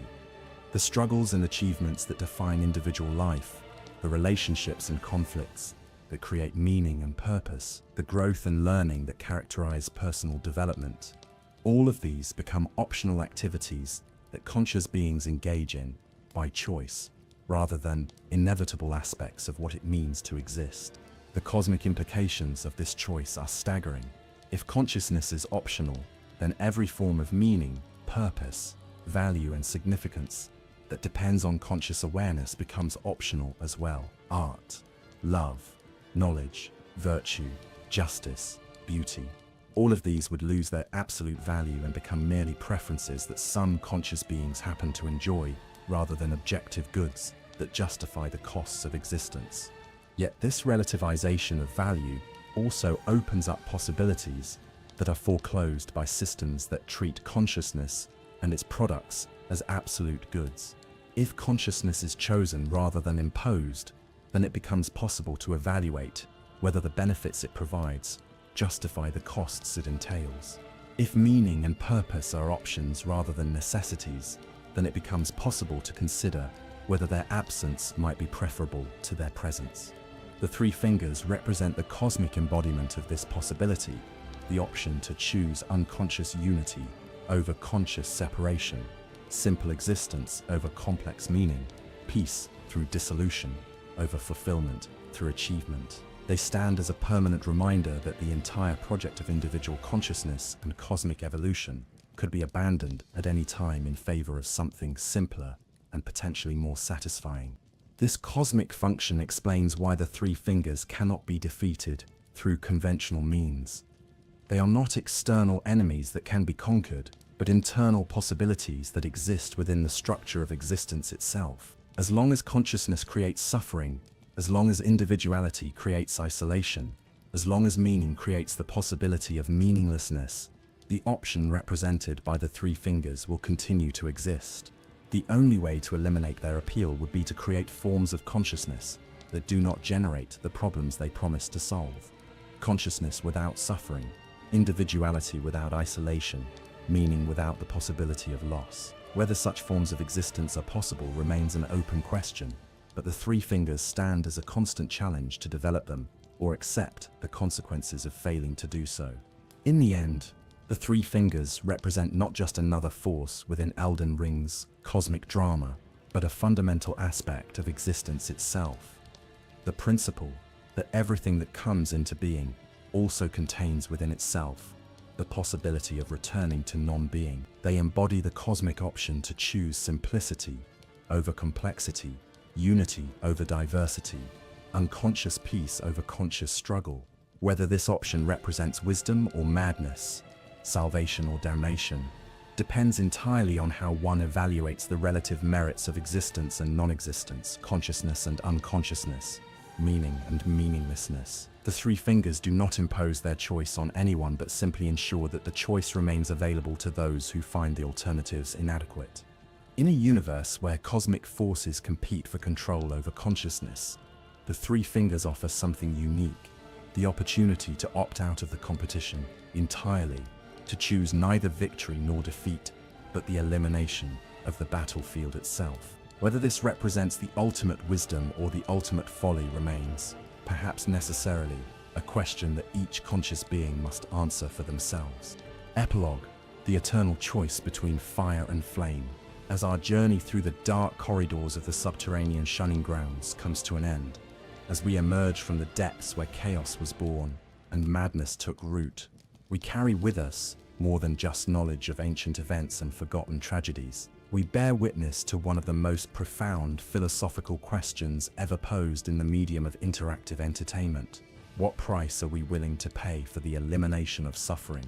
The story of the three fingers and the frenzied flame is ultimately the story of a choice that every conscious being must make, consciously or unconsciously, in every moment of their existence. It is the choice between accepting the world as it is, with all its pain and imperfection and inequality, or embracing a solution so radical that it eliminates not just the problems, but everything that could experience either problems or solutions. Throughout our exploration, we have witnessed how this choice manifests in the lives of individuals across the lands between. We have seen Shabriri, whose personal suffering transformed into a cosmic force of dissolution. We have walked with the nomadic merchants as their justified anger at injustice became a hunger for universal destruction.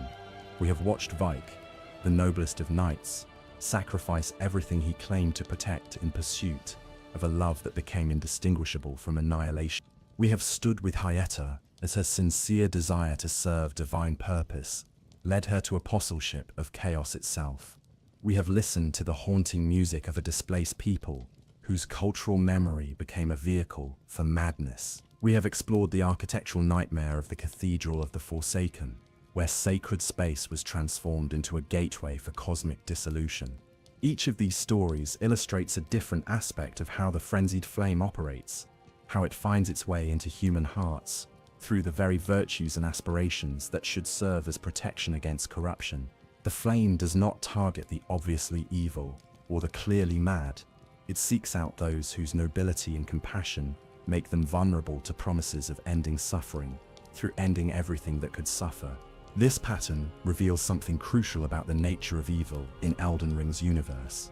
It is not the crude malevolence of obvious villains, but the seductive appeal of solutions that promise to solve real problems through means that are worse than the problems themselves. The Frenzied Flame's corruption works precisely because its analysis of existence is largely accurate, and its proposed solution would indeed achieve its stated goals. The flame is correct that individual consciousness creates suffering through separation and isolation. It is right that the cosmic order maintained by the greater will perpetuates inequality and injustice. It accurately observes that all attempts at reform and improvement are ultimately temporary measures that fail to address the fundamental structure that creates problems. Its promise to eliminate these issues through universal dissolution is not a lie, but a genuine offer that it has the power to fulfill. This accuracy makes the flame's appeal all the more dangerous, and its ultimate rejection all the more necessary. The story of the Three Fingers serves as a reminder that the most profound evil often comes disguised as the most radical good, that the most seductive temptations are those that offer genuine solutions to real problems, while concealing the true cost of those solutions. Yet our journey has also revealed that alternatives to both cosmic tyranny and cosmic dissolution do exist. Miquella's needle stands as proof that no corruption is absolute, that consciousness itself possesses the power to transcend any limitation imposed upon it by external forces.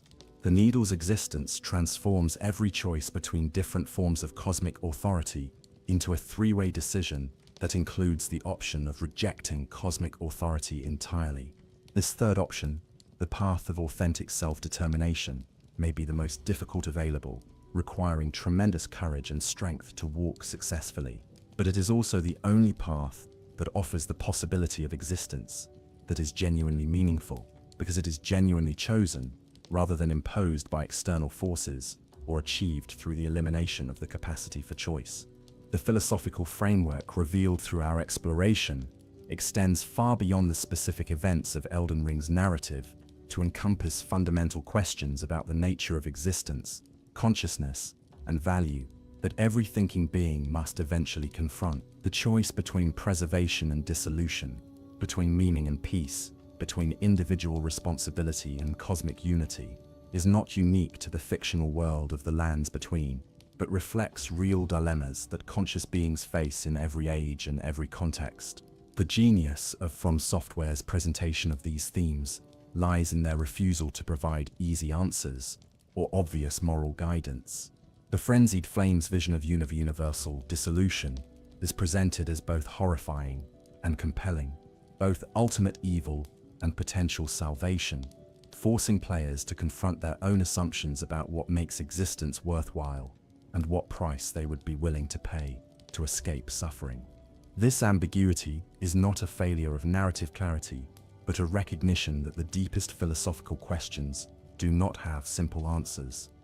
The choice between existence and non-existence, consciousness and unconsciousness, meaning and peace cannot be resolved through logical argument or external authority, but only through personal commitment based on individual understanding of what it means to be conscious in a universe that seems designed to create both suffering and joy in equal measure. The Three Fingers and the Frenzied Flame will continue to exist as long as consciousness creates suffering, as long as individuality creates isolation, as long as meaning creates the possibility of meaninglessness. They represent not a problem to be solved, but a permanent aspect of existence that must be acknowledged and integrated into any comprehensive understanding of what it means to be aware, individual, and responsible.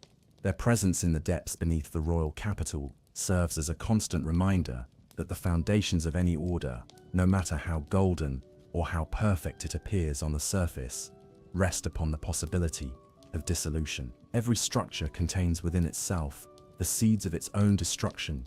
Every meaning contains the possibility of its own negation. Every form of consciousness contains the option to choose unconsciousness. This awareness need not lead to despair or paralysis. Instead, it can serve as a source of both humility and determination. Humility, about the limitations of any particular solution to the problems of existence, and determination to create forms of meaning and purpose that justify their own existence, despite their inevitable temporality. The story of the Frenzied Flame teaches us that the most important choices are not between obvious good and obvious evil, but between different forms of good that require different sacrifices and lead to incompatible outcomes. The choice to preserve consciousness despite its costs, to maintain individuality despite its isolation, to create meaning despite its fragility, is not obviously superior to the choice to eliminate suffering through dissolution. It is simply different, requiring different forms of courage and leading to different forms of fulfillment. In the end, the three fingers stand as both warning and reminder, warning of the seductive power of solutions that promise to eliminate problems by eliminating everything that could experience them, and reminder of the genuine difficulties that make such solutions appealing. They challenge us to find better ways to address the suffering and inequality that make existence difficult, while refusing the easy escape of simply ending existence altogether. The flame they represent will always burn in the depths beneath whatever order we construct, ready to offer its radical solution to anyone who finds the burden of consciousness too heavy to bear. Our task is not to eliminate this possibility, which would be neither possible nor necessarily desirable, but to create forms of existence that are sufficiently meaningful and fulfilling that the alternative of dissolution loses its appeal. This is perhaps the ultimate lesson of our journey into the depths of the Frenzied Flame's domain, that meaning is not given but created, that purpose is not inherited but chosen, that the value of consciousness lies not in its inevitability, but in what we choose to do with the awareness we possess. The three fingers offer us the choice to end the game entirely, but that choice only gains its significance if we understand what we would be choosing to abandon. The merchants whose music carries themes of chaos and flame, the knights whose nobility led them to madness, the maidens whose devotion became apostleship of dissolution. All of these figures serve as reminders of paths not taken, choices that reveal their significance through contrast with alternatives. Their stories do not tell us what we should choose, but illuminate the stakes involved in whatever choice we make.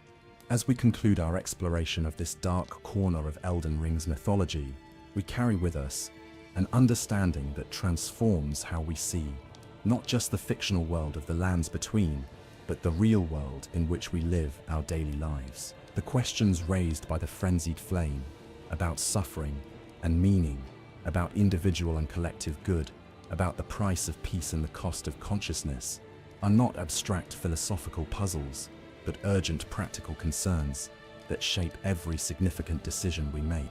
The choice between fire and flame, between the preservation of flawed existence and the pursuit of perfect dissolution, between accepting responsibility for consciousness and surrendering that responsibility to forces beyond individual control, is not made once, but renewed in every moment of every day. It is a choice that defines not just what we believe, but who we are and who we choose to become. The three fingers wait in the depths not just of the subterranean shunning grounds, but of every consciousness that has ever experienced suffering and wondered whether existence itself might be a mistake. Their embrace is always available to those who find the burden of individual awareness too heavy to bear. But their presence also serves to illuminate the courage required to continue choosing consciousness, meaning, and responsibility, despite their costs. In the golden light of the Tree or the yellow flames of frenzy, in the order imposed by cosmic will or the chaos that promises to end all imposition, we find not answers but opportunities, chances to discover what we value most deeply, what we are willing to sacrifice to preserve it, and what we believe makes the entire enterprise of conscious existence worthwhile. The story of the Frenzied Flame ends not with resolution, but with invitation, an invitation to choose, again and again, what kind of existence we want to create and what price we are willing to pay to maintain it. In making that choice, we discover not just what the three fingers represent, but what we ourselves represent in the cosmic drama that unfolds in every moment of awareness. The madness offers unity through dissolution, But consciousness offers something perhaps even more precious: the opportunity to choose unity through connection, peace through understanding, and meaning through commitment to values that justify their own existence. The choice between these alternatives cannot be made through argument or authority, but only through the kind of personal commitment that transforms philosophical position into lived reality. As the yellow flames flicker in the depths and the golden light shines from above, we are reminded that the most important battles are not fought between external forces, but within the consciousness that must choose which forces to serve. The three fingers and the two fingers, chaos and order, dissolution and preservation, all of these exist as options within awareness itself, waiting for the moment when choice becomes action and possibility becomes reality. In the end, the greatest gift of Elden Ring's exploration of these themes is not any particular answer to the questions it raises, but the sophistication and depth with which it presents the questions themselves. By forcing us to confront the appeal of dissolution alongside its horror, the attraction of chaos alongside its destructiveness, the game creates space for the kind of moral and philosophical reflection that transforms entertainment into art and fiction into truth. The three fingers will always be waiting in the depths, offering their embrace to any consciousness that finds itself overwhelmed by the burden of individual existence. But they wait not as conquerors seeking to impose their will, but as servants of possibility, ensuring that the choice to continue existing remains genuinely free, rather than merely inevitable.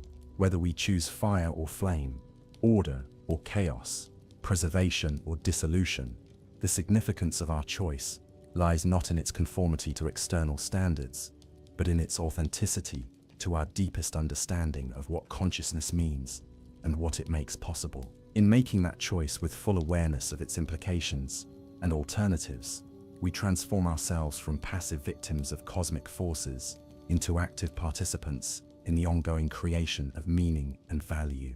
The story of the three fingers thus becomes not just a tale of madness and corruption, but a meditation on the nature of choice itself, what it means to choose freely, what responsibility comes with such choice, and what makes any particular choice worthy of the consciousness that makes it. In exploring these questions through the medium of interactive narrative, Elden Ring achieves something rare and precious: the transformation of entertainment into genuine philosophical inquiry. As we emerge from the depths of the subterranean shunning grounds and return to the surface world of ordinary concerns and everyday choices, we carry with us not just knowledge of fictional events, but insight into real possibilities that exist within every moment of conscious existence.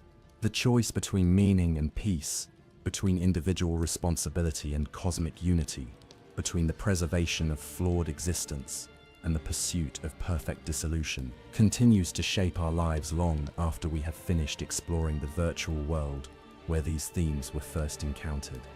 The eternal flame burns on, not just in the depths beneath Lendal, but in the depths of every consciousness that has ever wondered whether the game is worth playing, whether the struggle is worth continuing, whether existence itself justifies the pain it inevitably contains. And in that burning we find not answers, but the space within which answers can be discovered, chosen, and lived. Thank you for joining me on this journey into one of gaming's darkest and most philosophically complex narratives.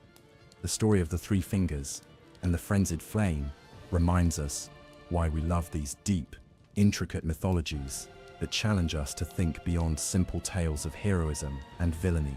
In confronting the appeal of dissolution, alongside its horror, we discover not just what the characters in these stories face, but what we ourselves face in every moment of conscious existence. If you enjoyed this exploration of Elden Ring's tragic philosophy, remember that the choice between preservation and dissolution, between meaning and peace, between individual struggle and cosmic unity, continues beyond any particular story or game. These questions echo through all great narratives, because they echo through all conscious life. Until next time, fellow travelers, may you find meaning worth preserving in whatever form of existence you choose to embrace. And remember, even in the darkest depths where madness whispers its seductive promises, the choice to continue creating meaning through conscious action, remains the most profound affirmation of what it means to be truly, authentically alive.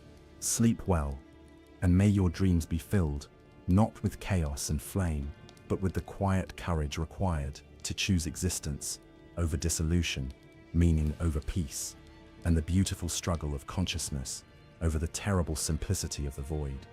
As we emerge from the depths of the subterranean shunning grounds and return to the surface world of ordinary concerns and everyday choices, we carry with us not just knowledge of fictional events, but insight into real possibilities that exist within every moment of conscious existence. The choice between meaning and peace, between individual responsibility and cosmic unity, between the preservation of flawed existence and the pursuit of perfect dissolution, continues to shape our lives long after we have finished exploring the virtual world where these themes were first encountered. The eternal flame burns on, not just in the depths beneath Lendel, but in the depths of every consciousness that has ever wondered whether the game is worth playing, whether the struggle is worth continuing, whether existence itself justifies the pain it inevitably contains. And in that burning, we find not answers, but the space within which answers can be discovered, chosen, and lived. Thank you for joining me on this journey into one of gaming's darkest and most philosophically complex narratives. The story of the Three Fingers and the Frenzied Flame reminds us why we love these deep, intricate mythologies that challenge us to think beyond simple tales of heroism and villainy. In confronting the appeal of dissolution alongside its horror, we discover not just what the characters in these stories face, but what we ourselves face in every moment of conscious existence. If you enjoyed this exploration of Elden Ring's tragic philosophy, remember that the choice between preservation and dissolution, between meaning and peace, between individual struggle and cosmic unity, continues beyond any particular story or game. These questions echo through all great narratives, because they echo through all conscious life. Until next time, fellow travelers, may you find meaning worth preserving in whatever form of existence you choose to embrace.